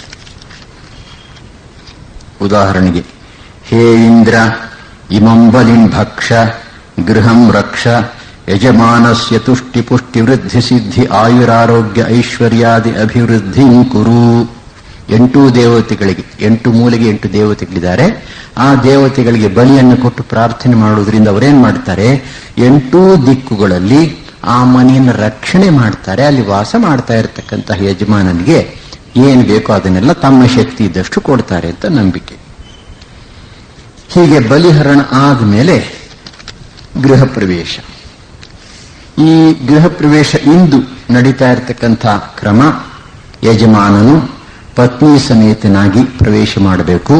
ಮುಂಚೆ ಹಸು ಮತ್ತು ಕರುವನ್ನ ಮುಂಚೆ ಕಳಿಸಿಕೊಡ್ತಾರೆ. ಜೊತೆಗೆ ಪೂರ್ಣ ಕುಂಭ, ಮಂಗಳವಾದ್ಯಗಳು, ಮಂಗಳ ದ್ರವ್ಯಗಳು, ಸುವಾಸನೀಯರು, ಬ್ರಾಹ್ಮಣರು, ಆಮೇಲೆ ಮಂಗಳ ದ್ರವ್ಯ ಹಾಲು, ಬೆಣ್ಣೆ, ತುಪ್ಪ ಮತ್ತು ಮನೆಯಲ್ಲಿ ಪೂಜೆ ಮಾಡತಕ್ಕಂಥ ದೇವತಾ ಪ್ರತಿಮೆಗಳು ಇದನ್ನೆಲ್ಲ ತೆಗೆದುಕೊಂಡು ಹೋಗಬೇಕು. ತೆಗೆದುಕೊಂಡು ಮುಖ್ಯ ದ್ವಾರದಲ್ಲಿ ಪ್ರವೇಶ ಮಾಡುವುದಕ್ಕೆ ಮುಂಚೆ ಹೊಸ್ತಿಲಿಗೆ ಅಥವಾ ಹೊಸಲಿಗೆ ಪೂಜೆ ಮಾಡಬೇಕಂತೆ. ಅದೆಲ್ಲ ಇವತ್ತಿಗೂ ಕೂಡ ಉಂಟು ಅಂತ ಇಟ್ಕೊಳ್ಳಿ. ಕೆಲವು ಕಡೆ ಪಂಚಲೋಹದಿಂದ ಮಾಡಿರ್ತಕ್ಕಂಥ ಒಂದು ಮೊಳೆಯನ್ನ ಅಲ್ಲಿ ಹೊಡಿತಾರಂತೆ. ಯಾತಕ್ಕೆ ಅದರ ಗೂಢಾರ್ಥ ಏನು ಅಂತ ಗೊತ್ತಾಗ್ತಾ ಇಲ್ಲ, ಆದರೆ ಈ ಒಂದು ಸಂಪ್ರದಾಯ ಉಂಟು. ಇದಾದ್ಮೇಲೆ ಪ್ರವೇಶ ಮಾಡಿ ನೇರವಾಗಿ ಮನೆಯಲ್ಲಿ ದೇವರ ಕೋಣೆಗೆ ಹೋಗಬೇಕು. ಯಾವ ಕೋಣೆಯಲ್ಲಿ ನಾವು ದೇವರನ್ನಿಟ್ಟು ಪೂಜೆ ಮಾಡ್ತೀವೋ ಅಲ್ಲಿಗೆ ಹೋಗಿ ಮನೆಯ ದೇವರನ್ನ ಅಲ್ಲಿ ಪ್ರತಿಷ್ಠಾಪನೆ ಮಾಡಿ ಅಲ್ಲಿಂದ ಪೂಜಾದಿಗಳನ್ನು ನೆರವೇರಿಸಬೇಕು. ದೇವತಾ ಸ್ಥಾಪನೆ, ಮತ್ತೆ ಪುಣ್ಯಾಹವಾಚನ, ಮತ್ತೆ ದೇವತೆಯ ಪೂಜೆ, ಇಡೀ ಮನೆ ತುಂಬುವ ಹಾಗೆ ಧೂಪವನ್ನು ಹಾಕಬೇಕಂತೆ. ಇದೆಲ್ಲ ಮುಗಿದ ಮೇಲೆ ಬ್ರಾಹ್ಮಣರು, ಪುರೋಹಿತರು ಮೊದಲಾದವರಿಗೆ ಪೂಜೆಯನ್ನು ಮಾಡಿ ಅವರ ಆಶೀರ್ವಾದವನ್ನು ಪಡೆಯಬೇಕು.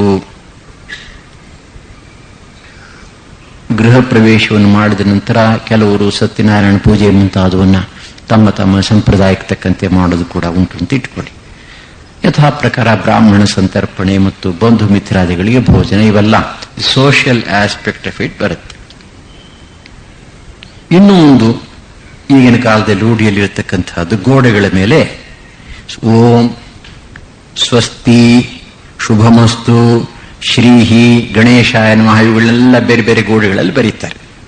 ನಮ್ಮ ಶ್ರದ್ಧೆಗೆ, ನಂಬಿಕೆಗೆ ಅಥವಾ ಇಷ್ಟ ದೇವತೆಗೆ ತಕ್ಕಂತೆ ಈ ಒಂದು ಮಂತ್ರಗಳನ್ನ ಮತ್ತು ಸಂಜ್ಞೆಗಳನ್ನು ಬರೆಯುವುದರಿಂದ ಮನೆ ರಕ್ಷಿತವಾಗುತ್ತೆ ಅಂತಕ್ಕಂಥ ಭಾವನೆ ಉಂಟು. ಮತ್ತು ಒಂದು ಸಂಪ್ರದಾಯ ಇದೆ, ಹಾಲನ್ನು ಉಕ್ಕಿಸ್ತಕ್ಕಂಥದ್ದು. ಇದು ಗೃಹ್ಯ ಸೂತ್ರಗಳಲ್ಲಿ ಕಂಡು ಬರಲ್ಲ, ಆದರೆ ಬಹುಶಃ ದೇಶಾಚಾರ ಅಂತ ಕಾಣುತ್ತೆ. ಒಂದೊಂದು ಜಾಗದಲ್ಲಿ ಒಂದೊಂದು ರೀತಿ ಲೋಕಲ್ ಕಸ್ಟಮ್ಸ್ ಅಂತ ಹೇಳ್ತಾರೆ. ಲಾ ಕೋರ್ಟ್ಸ್ ನಲ್ಲಿ ಅದಕ್ಕೂ ಕೂಡ ಒಂದು ಬೆಲೆ ಉಂಟು. ಹಾಲನ್ನು ಯಾತಕ್ಕೋಸ್ಕರ ಉಕ್ಕಿಸ್ತಾರೆ ಅನ್ನೋ ಪ್ರಶ್ನೆಗೆ ಬಹುಶಃ ಉತ್ತರ ಹೀಗೆ ಕೊಡಬಹುದು. ಹಾಲು ಅಂದ್ರೆ ಅಮೃತ. ನೋಡಿ, ನಮ್ಮ ದೃಷ್ಟಿಯಲ್ಲಿ ಹಾಲು ಅಂದ್ರೆ ಅಮೃತ, ಇಟ್ಸ್ ಸಬ್ಸ್ಟಿಟ್ಯೂಟ್ ಫಾರ್ ಅಮೃತ. ಅಮೃತ ಉಕ್ಕಿ ಹರಿಯಲಿ ಮನೆಯಲ್ಲಿ ಎಂಬತಕ್ಕಂಥ ಒಂದು ಭಾವನೆಯಿಂದ ಹಾಲನ್ನು ಉಕ್ಕಿಸ್ತಾರೆ ಅಂತ ಕಾಣುತ್ತೆ. ಬಹುಶಃ ಅದರ ಹಿಂದೆ ಈ ಒಂದು ಯಾವುದೋ ಒಂದು ಪ್ರಾಚೀನ ಸಂಪ್ರದಾಯವೋ ನಂಬಿಕೆಯೋ ಇರಬೇಕು. ಇದು ಗೃಹ ಪ್ರವೇಶಕ್ಕೆ ಸಂಬಂಧಪಟ್ಟಂತಹ ವಿಷಯ ಸೂಚ್ಯವಾಗಿ ನಿಮ್ಮ ಮುಂದೆ ಇಟ್ಟಿದೆ. ಶ್ರೀರಾಮಚಂದ್ರನು ಕೂಡ ಪರ್ಣಶಾಲೆಗೆ ಅದನ್ನು ಮಾಡದ ಅಂತಂದ ಮೇಲೆ ನಾವುಗಳು ದೊಡ್ಡ ದೊಡ್ಡ ಮನೆಗಳನ್ನು ಕಟ್ಟಿದಾಗ ನಾವು ಯಾಕೆ ಮಾಡಬಾರದು? ಖಂಡಿತ ಮಾಡಬೇಕು. ಸ್ವಾಮಿ ವಿವೇಕಾನಂದ ಒಂದು ಕಡೆ ಹೇಳ್ತಾರೆ, ಹಿಂದೂ ಮಾಡತಕ್ಕಂಥ ಪ್ರತಿಯೊಂದು ಕೆಲಸವೂ ಕೂಡ ರಿಲಿಜಿಯಸ್ ಆಗಿರುತ್ತೆ. He eats religiously, sleeps religiously, even steals religiously ಅಂತ ಹೇಳ್ತಾರೆ ಸ್ವಾಮೀಜಿ. ನಮ್ಮ ರಕ್ತದಲ್ಲಿ ಬಂದ್ಬಿಟ್ಟಿದೆ ಅಂತ ಇಟ್ಕೊಳ್ಳಿ. ಯಾವ ಒಂದು ಹೊಸ ವಸ್ತುವನ್ನು ನಾವು ಮುಂಚೆ ಉಪಯೋಗಿಸಿಕೊಳ್ಳಬೇಕಾದ್ರೂ ಕೂಡ ನಮ್ಮ ಉಪಯೋಗಕ್ಕೆ ಅದನ್ನು ತೆಗೆದುಕೊಳ್ಳುವುದಕ್ಕೆ ಮುಂಚೆ ಭಗವಂತನಿಗೆ ಅರ್ಪಣೆ ಮಾಡಬೇಕು. ಹೀಗೆ ಭಗವಂತನಿಗೆ ಅರ್ಪಣೆ ಮಾಡತಕ್ಕಂತಹ ಕ್ರಮದಲ್ಲಿ ಗೃಹ ಪ್ರವೇಶಾದಿಗಳಿಗೆ ಒಂದು ಮುಖ್ಯ ಸ್ಥಾನ ಉಂಟು. ಇದು ಬಹಳ ದೊಡ್ಡ ಕೆಲಸ ನೋಡಿ. ಲೈಫ್ ಟೈಮ್ಸ್ ಆಂಬಿಷನ್, ಒಂದು ಮನೆ ಕಟ್ಕೊಂಡು ಅಲ್ಲಿ ವಾಸ ಮಾಡಬೇಕು ಎಂಬತಕ್ಕಂಥದ್ದು ಗೃಹಸ್ಥರಿಗೆ ಸಾಮಾನ್ಯವಾಗಿರತಕ್ಕಂಥದ್ದು. ಆದ್ದರಿಂದ ಆ ಮನೆಯನ್ನು ಪುನೀತವನ್ನಾಗಿ ಮಾಡಿ ಅನಂತರ ಪ್ರವೇಶ ಮಾಡಿದ ಪಕ್ಷದಲ್ಲಿ ಆ ಮನೆಯಲ್ಲಿ ಅವರು ಸುಖವಾಗಿ ವಾಸ ಮಾಡಬಹುದು. ಆದರೆ ಬೌಧಾಯನ, ಆಪಸ್ತಂಭ ಇವರೆಲ್ಲ ಹೇಳ್ತಾರೆ, ಮನೆಯಲ್ಲಿ ಪ್ರವೇಶ ಮಾಡಿದ್ಮೇಲೆ ಈ ಧಾರ್ಮಿಕ ಕ್ರಿಯೆಗಳನ್ನು ಬಿಡಬಾರದು. ಮೊದಲನೇ ದಿನ ಮಾತ್ರ ಮಾಡಿದ್ರೆ ಸಾಲದು. ಒಬ್ಬ ಗೃಹಸ್ಥನಾಗಿರ್ತಕ್ಕಂಥ ವ್ಯಕ್ತಿ ಯಾವ ಜೀವವು ಯಾವ ಧಾರ್ಮಿಕ ಕರ್ಮಗಳನ್ನು ಮಾಡಬೇಕೋ ಅದನ್ನು ಆ ಮನೆಯಲ್ಲಿ ಮುಂದುವರಿಸಿಕೊಂಡು ಹೋಗಬೇಕು ಅಂತ ಹೇಳ್ತಾರೆ. ಮುಂದಿನ ನಾಮ ದಶರಥ ಸಂತತ ಚಿಂತಿತ ರಾಮ. ದಶರಥನಿಂದ ಸತತವಾಗಿ ಸ್ಮರಿಸಲ್ಪಡ್ತಾ ಇದ್ದಂತಹ ಶ್ರೀರಾಮಚಂದ್ರ. ರಾಮ, ಸೀತೆ, ಲಕ್ಷ್ಮಣ ಮೂವರು ಕಾಡಿಗೆ ಹೋದ್ಮೇಲೆ, ಅವರು ಕಾಡಿಗೆ ಹೋದ್ರು ಅನ್ನೋ ವಿಷಯ ತಿಳಿದ ಮೇಲೆ ದಶರಥ ಬಹಳವಾಗಿ ದುಃಖ ಪಡ್ತಾನೆ. ರಾಮಾಯಣದಲ್ಲಿ ಬರುತ್ತೆ, ದಶರಥ ಅರಮನೆಯ ಅಂತಸ್ತಿನಲ್ಲಿ ನಿಂತ್ಕೊಂಡಿದ್ದಾನೆ, ವರಂಡಾದಲ್ಲಿ ಬಾಲ್ಕನಿನಲ್ಲಿ ನಿಂತ್ಕೊಂಡಿದ್ದಾನೆ. ಕೆಳಗಡೆ ಸುಮಂತ್ರ ಇವ್ರನ್ನೆಲ್ಲ ರಥದಲ್ಲಿ ಹತ್ತಿಸಿದಾನೆ. ನೀನ್ ರಥ ಹೊರಡಬೇಕು. ಆಗ ದಶರಥ ನಿಲ್ಲು ನಿಲ್ಲು ಅಂತ ಹೇಳ್ತಾನೆ ಸುಮಂತ್ರನಿಗೆ. ರಾಮ ಹೋಗು ಹೋಗು ಅಂತ ಹೇಳ್ತಾನೆ. ಆಗ ಸುಮಂತ್ರನಿಗೆ ಸ್ವಲ್ಪ ಡೌಟ್, ಏನೋ ದಶರಥ ಮಹಾರಾಜನ ಮಾತನ್ನು ಕೇಳಬೇಕು, ಶ್ರೀರಾಮಚಂದ್ರನ ಮಾತನ್ನು ಕೇಳಬೇಕು. ಅವನ ಮನಸ್ಸಿನಲ್ಲಿ ಈ ಸಂಶಯ ಬಂದಿದೆ ಅಂತ ಗೊತ್ತಾದ ಕೂಡಲೇ ಶ್ರೀರಾಮಚಂದ್ರ ಹೇಳ್ತಾನೆ, ಮುಂಚೆ ಹೊರಟು ಬಿಡು ನೀನು ವಾಪಸ್ ಬಂದ ಮೇಲೆ ದಶರಥ ಮಹಾರಾಜ ಒಂದು ವೇಳೆ ಕೇಳಿದ್ರೆ ಕೇಳಿಸ್ಲಿಲ್ಲ ಅಂತ ಹೇಳ್ಬಿಡು ಅಂತ. ನಾನು ನಿಲ್ಲು ಅಂತ ಹೇಳಿದ್ನಲ್ಲ, ನೀನ್ ಯಾಕೆ ಹೊರಟೆ ಅಂತ ಆಕ್ಷೇಪಣೆ ಮಾಡಿದ ಪಕ್ಷದಲ್ಲಿ ಕೇಳಿಸ್ಲಿಲ್ಲ ಅಂತ ಹೇಳ್ಬಿಡು. ಯಾಕೆ ಅಂತಂದ್ರೆ ನಾನು ಕಣ್ಣೆದುರಿಗೆ ಇದ್ದಷ್ಟು ಆತನ ದುಃಖ ಹೆಚ್ಚಾಗುತ್ತೆ, ಅದು ಬೇಡ ಅಂತ ಹೇಳ್ತಾನೆ.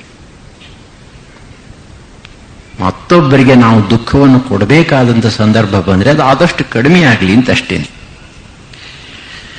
ವಿಲಲಾಪಚ ದುಃಖಾರ್ಥ ಪ್ರಿಯಂ ಪುತ್ರಂ ಅನುಸ್ಮರನ್.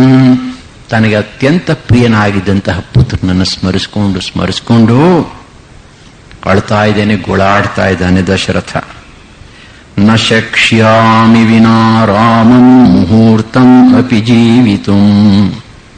ರಾಮನಿಲ್ಲದೆ ಒಂದು ಮುಹೂರ್ತ ಕೂಡ ನಾನು ಜೀವಿಸಲಾರೆ. ಮುಹೂರ್ತ ಅಂದ್ರೆ ಲೆಕ್ಕಾಚಾರದ ಪ್ರಕಾರ 48 ನಿಮಿಷಗಳು ಅಂತ ಇಟ್ಕೊಳ್ಳಿ. ಅಂದ್ರೆ ಅಲ್ಪ ಕಾಲ ಅಂತ ಇಟ್ಕೊಳ್ಳಿ. ಅತ್ಯಲ್ಪ ಕಾಲ ಕೂಡ ನಾನು ರಾಮನಿಲ್ಲದೆ ಜೀವಿಸಲಾರೆ. ರಾಮಂ ಯದಿ ನ ಪಶ್ಯೇಯಂ ಗಮಿಷ್ಯಾಮಿ ಯಮಕ್ಷಯಂ. ಒಂದು ವೇಳೆ ನಾನು ರಾಮನನ್ನು ನೋಡದೇ ಇದ್ದ ಪಕ್ಷದಲ್ಲಿ, ನೋಡ್ಲಿಕ್ಕೆ ಆಗದೆ ಹೋದ್ರೆ ಖಂಡಿತವಾಗೂ ಯಮಸದನಕ್ಕೆ ಹೋಗ್ತೇನೆ. ಇತೀವ ರಾಜ ವಿಲಪನ್ ಮಹಾಯಶಾಃ ಪಪಾತ ತೂರ್ಣಂ ಶಯನೇ ಸಮೂರ್ಛಿತಃ. ಮಹಾರಾಜ ಕೈಕೇಯಿಯಿಂದ ಬಹಳವಾಗಿ ನೊಂದ ಮೇಲೆ, ರಾಮಾದಿಗಳು ವನಕ್ಕೆ ಹೋದ ಮೇಲೆ ಕೌಸಲ್ಯ ಮನೆಗೆ ಬಂದ್ಬಿಡ್ತಾನೆ. ಕೌಸಲ್ಯ ಎದುರುಗಡೆ ಕೌಸಲ್ಯ ಮತ್ತು ಸುಮಿತ್ರೆ ಮಾತಾ ಇರ್ತಾರೆ. ಅವರ ಎದುರಿಗೆ ಆಕ್ರಂದನೆ ಮಾಡ್ತಾನೆ, ಗೋಳಾಡ್ತಾನೆ. ಇದೆಲ್ಲ ಆ ಸಮಯದಲ್ಲಿ ಹೇಳ್ತಕ್ಕಂಥ ಮಾತುಗಳು. ಗೋಳಾಡಿ ದುಃಖದಿಂದ ಮೂರ್ಛಿತನಾಗಿ ನೆಲದ ಮೇಲೆ ಬೀಳ್ತಾನೆ. ಮತ್ತೆ ಎಚ್ಚರವಾಗುತ್ತೆ. ಎಚ್ಚರವಾದಾಗ ಹಳೆಯ ನೆನಪುಗಳೆಲ್ಲ ಹಿಂತಿರುಗಿ ಬರುತ್ತೆ. ಇದು ಒಂದು ನಾವು ಗಮನದಲ್ಲಿ ಇಟ್ಕೊಳ್ಬೇಕಾದಂತಹ ಅಂಶ. ದೊಡ್ಡವರು ಹೇಳ್ತಾರೆ, ಒಬ್ಬ ವ್ಯಕ್ತಿ ಮರಣೋನ್ಮುಖನಾಗಿದ್ದಂತಹ ಪಕ್ಷದಲ್ಲಿ ಇಡೀ ಜೀವನ ಅವನು ಏನೇನು ಮಾಡಿದ್ನೋ ಒಳ್ಳೆಯದು ಕೆಟ್ಟದ್ದು ಎಲ್ಲ ಕಣ್ಣಿನ ಮುಂದೆ, ಮನಸ್ಸಿನ ಮುಂದೆ ಚಿತ್ರ ಬರುತ್ತೆ ಅಂತ. ಈಗ ದಶರಥ ರಾಜನಿಗೆ ಹಳೆ ನೆನಪುಗಳು ಮರುಕಳಿಸಿ ಬರ್ತಾ ಇದೆ. ಕೌಸಲ್ಯಗೆ ಹೇಳ್ತಾನೆ, ನೋಡು, ನಾನು ಚಿಕ್ಕ ವಯಸ್ಸಿನಲ್ಲಿದ್ದಾಗಲೇನೆ ಶಬ್ದವೇಧಿ ಎಂಬತಕ್ಕಂಥ ವಿದ್ಯೆಯನ್ನು ಕಲಿತು ಅದಕ್ಕಾಗಿ ಬಹಳ ಪ್ರಸಿದ್ಧನಾಗಿದ್ದೆ. ಕಗ್ಗತ್ತಲೆಯಲ್ಲಿ ಕೂಡ ಶಬ್ದವನ್ನು ಕೇಳಿ ಶಬ್ದ ಬರ್ತಕ್ಕಂತಹ ದಿಕ್ಕಿನಲ್ಲಿ ಬಾಣವನ್ನು ಬಿಟ್ಟು ಆ ಮೃಗವನ್ನು ಕೊಲ್ಲಬಲ್ಲಂತಹ ಶಕ್ತಿಯನ್ನು ನಾನು ಸಂಪಾದಿಸಿದ್ದೆ. ಅದರಿಂದ ನನಗೆ ಬಹಳ ಅಹಂಕಾರ ಬಂದಿತ್ತು. ಒಮ್ಮೆ ನಾನು ಬೇಟೆಗಾಗಿ ಕಾಡಿಗೆ ಹೋಗಿದ್ದೆ. ರಾತ್ರಿ ಆಗೋಯಿತು. ರಾತ್ರಿಯ ಹೊತ್ತು, ಮಳೆಗಾಲ ಬೇರೆ, ರಾತ್ರಿಯ ಹೊತ್ತಿನಲ್ಲಿ ಬಿಲ್ಲು ಬಾಣಗಳನ್ನು ಹಿಡ್ಕೊಂಡು ನಿಂತಿದ್ದೀನಿ, ಶಬ್ದವೇದಿಯನ್ನು ಪ್ರಯೋಗಿಸಬೇಕು ಅಂತಂದ್ಬಿಟ್ಟು. ಆಗ ಒಂದು ದಿಕ್ಕಿನಲ್ಲಿ ಆನೆ ಘೀಂಕಾರ ಮಾಡತಕ್ಕಂತಹ ಒಂದು ಸದ್ದು ಕೇಳಿಸ್ತು. ಶಬ್ದವೇದಿಯಿಂದ ನಾನು ಬಾಣವನ್ನು ಬಿಟ್ಟೆ. ಆ ಬಾಣ ಹೋಗಿ ತಗುಲಿದ ಕೂಡಲೇ ಯಾರೋ ಒಬ್ಬ ಮನುಷ್ಯ ವ್ಯಕ್ತಿ ಆಕ್ರಂದನವನ್ನು ಮಾಡಿ ಕಿರಿಚಿಕೊಂಡ. ಅದನ್ನೆಲ್ಲ ರಾಮಾಯಣದಲ್ಲಿ ವಿವರಿಸಿದ್ದಾರೆ. ನನ್ನನ್ನು ಕೊಂದಂತಹವನು ಯಾರೋನು ಪಾಪಿ, ನಾನು ಮೃಗವಲ್ಲ, ನಾನು ಋಷಿಕುಮಾರ, ಕೇವಲ ತಂದೆ ತಾಯಿಗಳ ಸೇವೆಯನ್ನು ಮಾಡ್ತಾ ಇರತಕ್ಕಂಥವನು, ವನದಲ್ಲಿ ಬೆಳೀತಕ್ಕಂತಹ, ಕಾಡಿನಲ್ಲಿ ಬೆಳೀತಕ್ಕಂತಹ ವಸ್ತುಗಳನ್ನು ತಿಂದುಕೊಂಡು ಸಾತ್ವಿಕ ಜೀವನ ನಡೆಸ್ತಾ ಇರತಕ್ಕಂಥವನು, ಯಾರಿಗೂ ಯಾವ ಪಾಪವನ್ನು ಮಾಡಿಲ್ಲ, ಯಾರಿಗೂ ತೊಂದರೆಯನ್ನು ಮಾಡಿಲ್ಲ, ಯಾವ ಪಾಪಿಷ್ಠ ನನ್ನನ್ನು, ಯಾವ ಪಾಪಕ್ಕಾಗಿ ನನ್ನನ್ನು ಕೊಲ್ತಾ ಇದ್ದಾನೆ, ಹೀಗೆಲ್ಲ ಪಾಪ ಅವನು ವಿಲಾಪ ಮಾಡ್ತಾನೆ. ನನ್ನನ್ನು ಇಷ್ಟೊಂದು ಪ್ರೀತಿಯಿಂದ ವಿಶ್ವಾಸದ ತಂದೆ ತಾಯಿಗಳ ನೋಡ್ಕೊಳ್ತಾ ಇದ್ದೆ, ಅವ್ರಿಗೆ ವಯಸ್ಸಾಗ್ಬಿಟ್ಟಿದೆ, ಕಣ್ಣು ಕಾಣಿಸಲ್ಲ, ಇನ್ನು ಅವ್ರನ್ನ ಯಾರು ನೋಡ್ಕೋತಾರೆ, ನಾನು ಸತ್ರು ಚಿಂತಿಲ್ಲ, ಅವ್ರನ್ನ ಯಾರು ನೋಡ್ಕೋತಾರೆ. ಇದನ್ನೆಲ್ಲ ಕೇಳಿಸ್ಕೊಂಡು ದಶರಥ ಮಹಾರಾಜ ಅವಾಗ ಇನ್ನೂ ಯುವಕನಾಗಿದ್ದ, ಹೋಗಿ ಆ ಜಾಗದಲ್ಲಿ ಋಷಿಕುಮಾರನನ್ನು ಕಂಡು ಬಹಳವಾಗಿ ಪರಿತಾಪ ಪಡ್ತಾನೆ. ಆ ಋಷಿಕುಮಾರ ಹೇಳ್ತಾನೆ, ಅಪ್ಪ, ನೀನು ಅಜ್ಞಾನದಿಂದ ಮಾಡಿದಿ, ನೀನು ಬೇಕಂತಲೇ ಮಾಡಿದ್ದಿದ್ರೆ ತಕ್ಷಣ ನೀನು ನಾಶವಾಗ್ತಾ ಇದ್ದೆ, ನಿನ್ನ ಇಕ್ಷ್ವಾಕು ವಂಶವೂ ನಾಶವಾಗ್ತಾ ಇತ್ತು. ಹೋಗ್ಲಿ, ನೀನು ತಕ್ಷಣ ಹೋಗಿ ನನ್ನ ತಂದೆ ತಾಯಿಗಳ ವಿಷಯವನ್ನು ತಿಳಿಸು. ಬಾಣವನ್ನ ದೇಹದಿಂದ ಹೊರಕ್ಕೆ ತೆಗಿತಾನೆ, ಆತ ಪ್ರಾಣ ಬಿಡ್ತಾನೆ. ಅವನ ತಂದೆ ತಾಯಿಗಳಿಗೆ ವಿಷಯವನ್ನು ತಿಳಿಸಿದಾಗ ಅವರು ಬಹಳವಾಗಿ ದುಃಖದಿಂದ ಪರಿತಪಿಸಿ ಅವನನ್ನು ಅಲ್ಲಿ ಕರ್ಕೊಂಡು ಹೋಗು ನಮ್ಮನ್ನ ಅಂತ ಹೇಳ್ತಾರೆ. ಕರ್ಕೊಂಡ್ ಬರ್ತಾನೆ. ಅವರು ಆ ಮೃತ ಶರೀರವನ್ನು ಕೈಯಿಂದ ಮುಟ್ಟಿ ಇಬ್ಬರಿಗೂ ಕಾಣಿಸ್ತಾ ಇಲ್ಲ, ಬಹಳವಾಗಿ ದುಃಖ ಪಡ್ತಾರೆ. ಆ ಸಂದರ್ಭದಲ್ಲಿ ಈ ಋಷಿಪುತ್ರ ದಿವ್ಯ ಶರೀರವನ್ನು ಧರಿಸಿ ಇಂದ್ರಲೋಕಕ್ಕೆ ಹೋಗ್ಲಿಕ್ಕೆ ಸಿದ್ಧವಾಗಿದ್ದಾನಂತೆ. ದಿವ್ಯ ರಥ ಬಂದಿದೆ.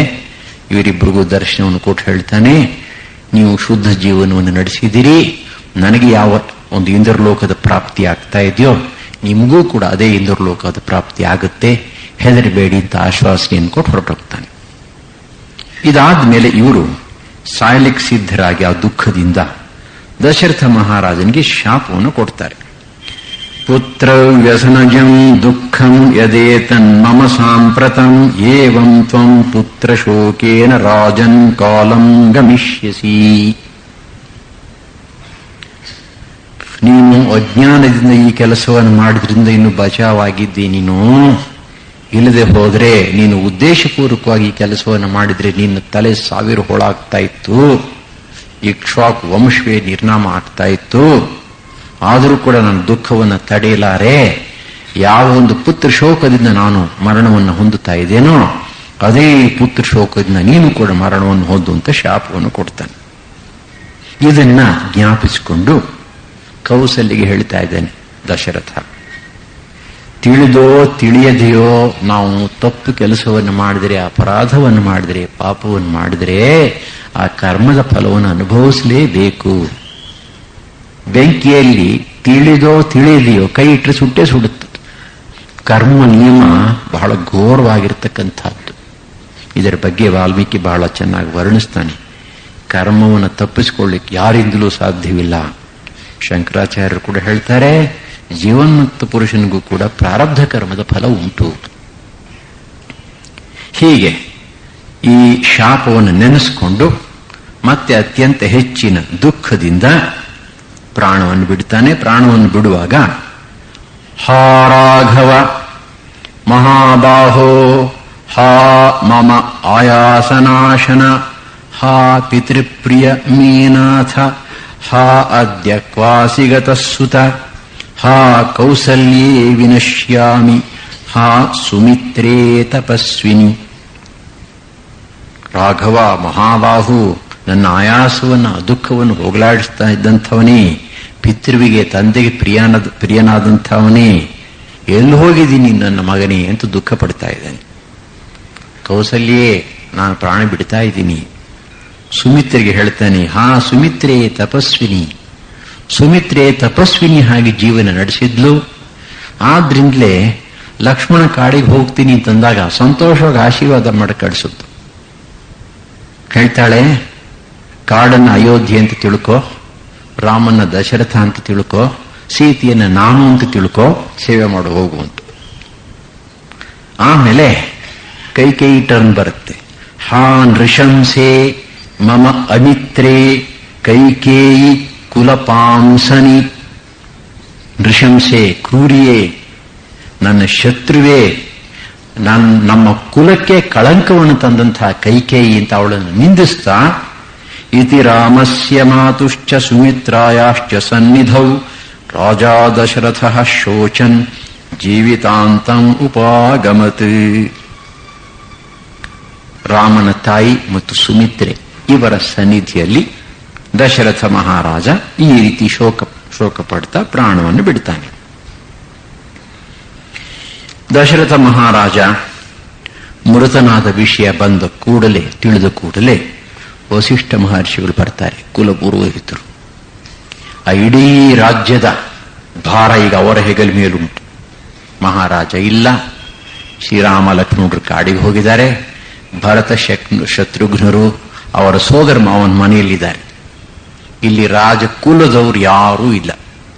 ಆದ್ರಿಂದ ರಾಜ್ಯದ ರಕ್ಷಣೆಯ ಹೊಣೆಗಾರಿಕೆ ಇವರ ಹೆಗಲ ಮೇಲುಂಟು. ಬರ್ತಾರೆ, ಬಂದಿದ್ದೇನೆ. ನೋಡ್ತಾರೆ, ಈ ರಾಜನ ದೇಹವನ್ನು ದಹನ ಮಾಡಬೇಕಾದ್ರೆ, ದಹನ ಕರ್ಮವನ್ನು ವಿಧಿ ಪ್ರಕಾರ ನೆರವೇರಿಸಬೇಕಾದ್ರೆ ಕಡೆಯ ಪಕ್ಷ ಒಬ್ಬನಾದರೂ ಮಗ ಇರಬೇಕಲ್ಲಿ.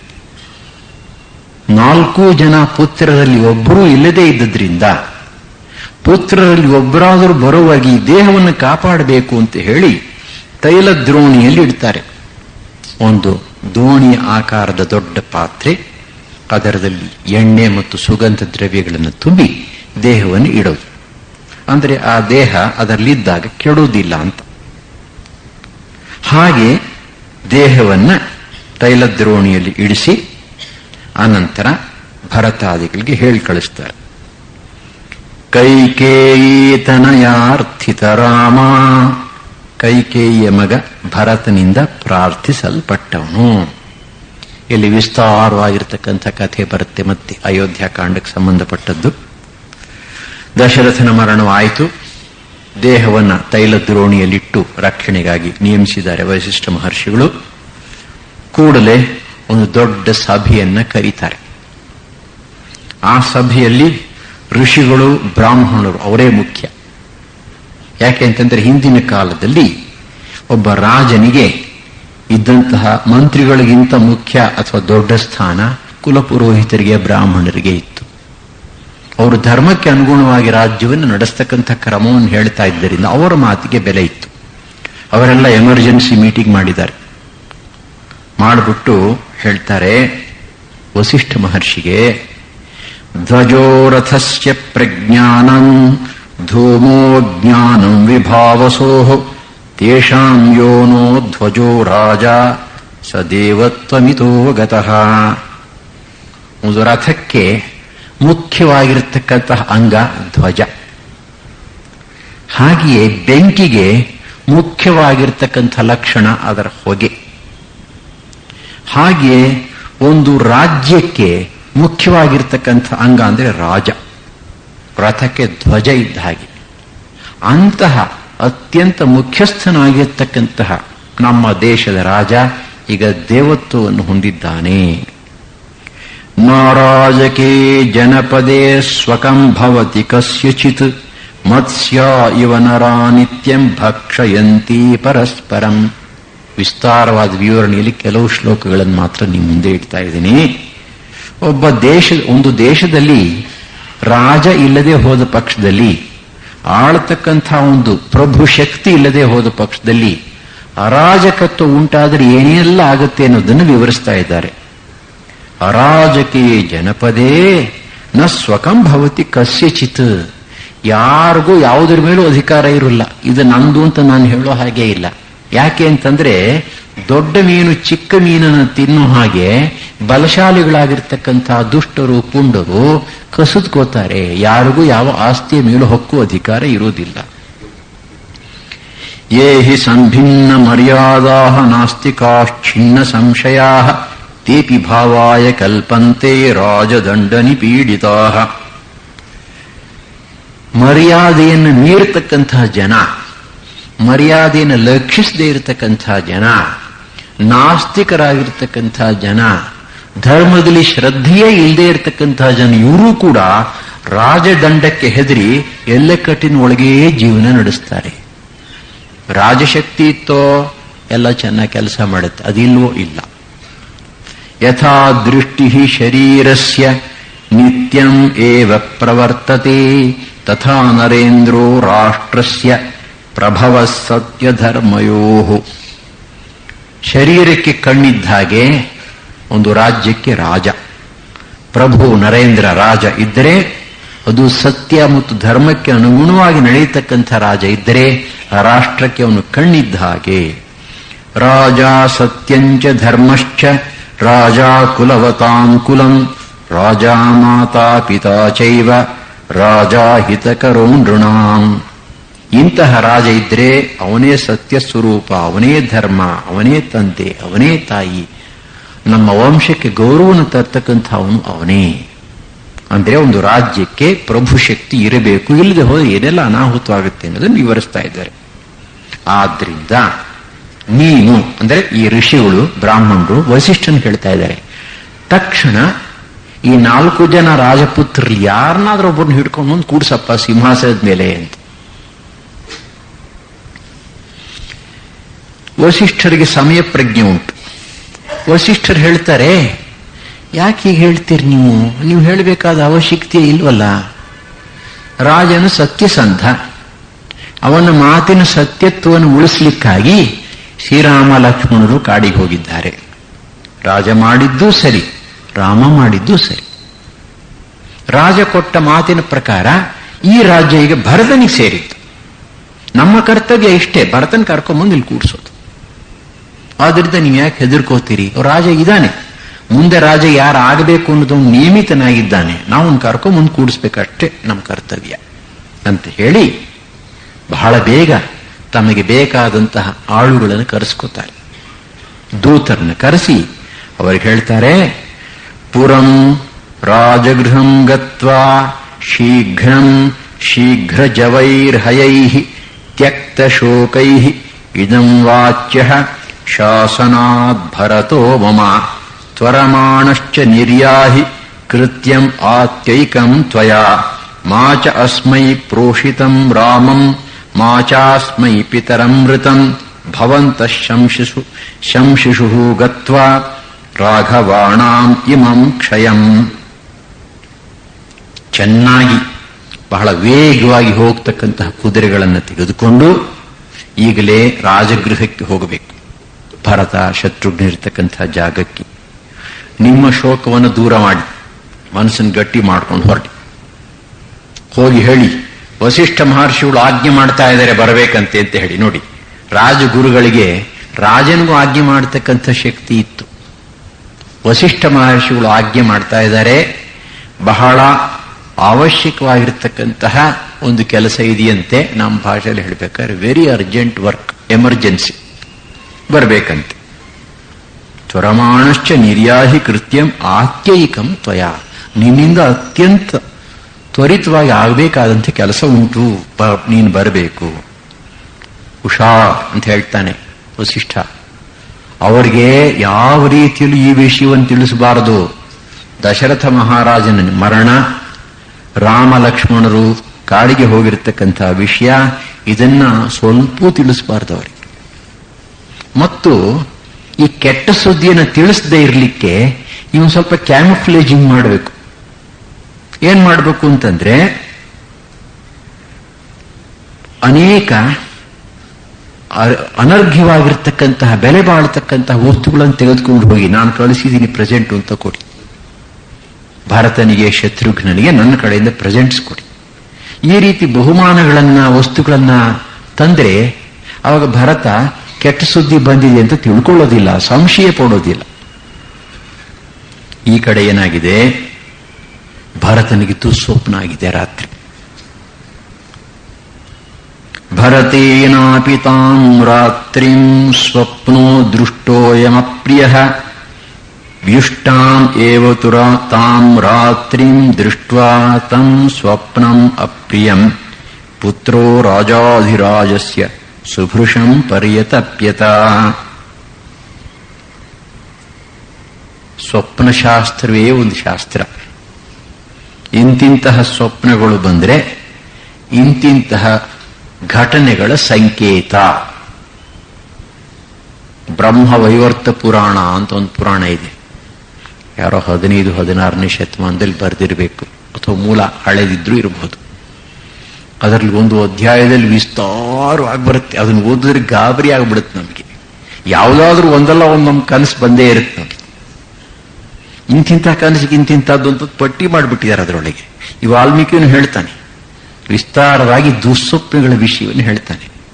ಇಂತಿಂತಹ ದುಸ್ವಪ್ನಗಳು ಭರತನಿಗೆ ಆಯ್ತಂತೆ. ಒಂದು ಸ್ಯಾಂಪಲ್, ನರೋ ಯಾನೇನ ಯಸ್ವಪ್ನೇ ಖರಯುಕ್ತೇನ ಯಾತಿ ಅಚಿರಾತ್ ತಸ್ಯ ಧೂಮಾಗ್ರಂ ಚಿತಾಯಾಂ ಸಂಪ್ರತಿಷ್ಯತೆ. ಯಾರು ಕತ್ತೆ ಮೇಲೆ ಕುಳಿತುಕೊಂಡು ದಕ್ಷಿಣ ದಿಕ್ಕಿಗೆ ಹೋಗ್ತಾನೆ, ಹೋಗೋ ಹಾಗೆ ಕನಸಾದ್ರೆ ಯಾರು ಈ ಕನಸನ್ನು ಕಾಣ್ತಾ ಇದ್ದಾರೆ ಅವರು ಬಹಳ ಬೇಗ ಚಿತೆಯನ್ನು ಹತ್ತುತ್ತಾರೆ ಅಂತ. ಈ ರೀತಿ ಕನಸನ್ನ ನೋಡಿದಾನೆ.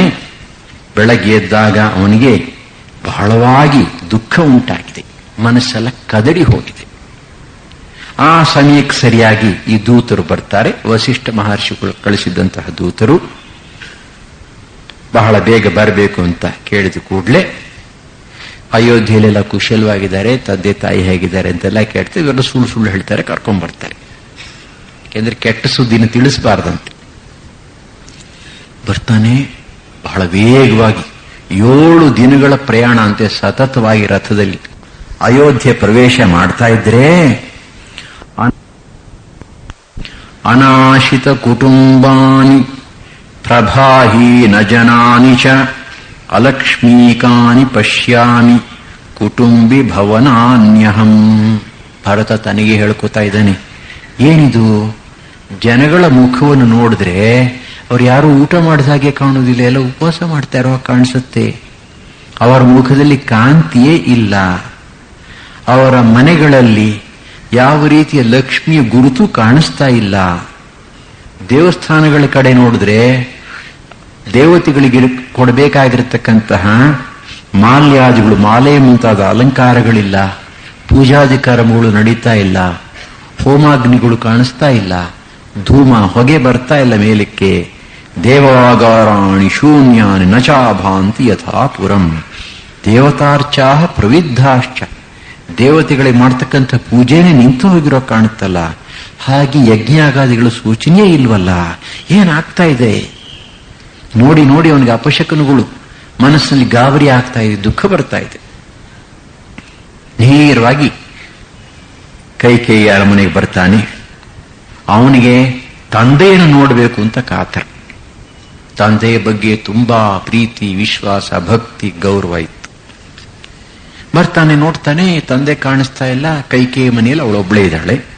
ಪ್ರಶ್ನೆ ಕೇಳ್ತಾನೆ. ಮುಂಚೆ ಕೈಕೇಯಿ ಕೇಳ್ತಾಳೆ, ಏನಪ್ಪ ಪ್ರಯಾಣ ಸುಖವಾಗಿತ್ತೆ? ಎಷ್ಟು ದಿನ ಹಿಡಿಸ್ತು? ಬಹಳ ಸರಳವಾಗಿ ಉತ್ತರ ಕೊಡ್ತೇನೆ, 7 ದಿನ ಹಿಡಿಸ್ತು, ಪ್ರಯಾಣ ಸುಖಕರವಾಗಿತ್ತು. ಅದೆಲ್ಲ ಸರಿ, ತಂದೆ ಕಾಣಿಸ್ತಾ ಇಲ್ವಾ? ಎಲ್ಲಿ? ಮುಂಚೆ ಅವರ ಪಾದಸ್ಪರ್ಶ ಮಾಡಬೇಕು, ನಾನು ಪ್ರಣಾಮ ಮಾಡಬೇಕು, ಅವ್ರು ನನ್ನ ತಲೆ ಮೇಲೆ ಕೈ ಇಟ್ಟು ಆಶೀರ್ವಾದ ಮಾಡಬೇಕು. ಆಗ ಕೈಕೇಯಿ ಉತ್ತರ ಕೊಡ್ತಾಳೆ. ಕೈಕೇಯಿ ಬಹಳ ಬುದ್ಧಿವಂತೆ. ಮುಂದೆ ಹೇಳ್ತಾರೆ, ತಾನು ಬುದ್ಧಿವಂತೆ ಅಂತ ತಿಳ್ಕೊಂಡಿದ್ಲು ಅಂತ. ಪೂರ್ತ ಸತ್ಯವನ್ನು ಒಂದೇ ಸಲ ಹೇಳಬಾರದು ಅಂತ ಸ್ವಲ್ಪ ಸ್ವಲ್ಪ ಹೇಳ್ತಾಳಂತೆ. ತಂದೆಗೆ ಏನಾಯ್ತು? ಎಲ್ಲಿ ಕಾಣಿಸ್ತಾ ಇಲ್ಲ? ತಂ ಪ್ರತ್ಯುವಾಚ ಕೈಕೇಯಿ ರಾಜ್ಯಲೋಭೇನ ಮೋಹಿತ ಯಾ ಗತಿ ಸರ್ವಭೂತಾನಾಂ ತಾಂ ಗತಿಂ ತೇ ಪಿತಾ ಗತಃ. ಈ ಲೋಕದಲ್ಲಿ ಎಲ್ಲಾ ಪ್ರಾಣಿಗಳಿಗೂ ಕೂಡ ಯಾವ ಒಂದು ಗತಿ ಇವತ್ತಲ್ಲ ನಾಳೆ ಉಂಟಾಗಬೇಕೋ ಅದೇ ಗತಿ ನಿಮ್ಮ ಅಪ್ಪನಿಗೂ ಆಯಿತು ಅಂತ ಹೇಳ್ತಾರೆ. ಈ ಮಾತನ್ನ ಕೇಳಿದ ಕೂಡಲೇ ಪಪಾತ ಸಹಸಾ ಭೂಮೌ ಪಿತೃಶೋಕ ಬಲಾರ್ಧಿತ. ತಂದೆಯನ್ನು ಕಳಕೊಂಡಂತಹ ಶೋಕದಿಂದ ಕೂಡಲೇ ಅವನು ಭೂಮಿಯಲ್ಲಿ ಬಿದ್ದು ಮೂರ್ಛಿತನಾಗ್ತಾನೆ. ನಮ್ಮ ಹೃದಯವನ್ನ ಮನಸ್ಸನ್ನ ಕಲಕತಕ್ಕಂತಹ ಘಟನೆಗಳು ಇವೆಲ್ಲ. ಅಯೋಧ್ಯಕಾಂಡ, ಅದಕ್ಕೆ ನಮ್ಮ ಗೋಳುಕಾಂಡ ಅಂತ ಹೇಳಿದ್ದು. ಆದರೆ ಜೀವನದಲ್ಲಿ ಇದೆಲ್ಲ ನಡೆಯುತ್ತೆ. ಆಗಿನ ಕಾಲದಲ್ಲೂ ಅಯೋಧ್ಯಕಾಂಡ ಆಯಿತು, ಈಗಿನ ಕಾಲದಲ್ಲೂ ಎಲ್ಲರ ಮನೆಗಳಲ್ಲೂ ಆಗ್ತಾ ಇರುತ್ತೆ ಅಂತ ಇಟ್ಕೊಳ್ಳೋ ಆವಾಗ ಓನ್ಲಿ ನಾವು ರಾಮನ ಹಾಗೆ ಇದ್ದ ಪಕ್ಷದಲ್ಲಿ ಅವುಗಳಿಂದ ತಪ್ಪಿಸಿಕೊಳ್ತಕ್ಕಂಥ ಸಂಭವ ಉಂಟು. ಆ ಒಂದು ಶಕ್ತಿಯನ್ನು ನಾವು, ಆಧ್ಯಾತ್ಮಿಕ ಶಕ್ತಿಯನ್ನು, ಮನಃಶಕ್ತಿಯನ್ನು ಸಂಪಾದಿಸ್ಕೋಬೇಕು.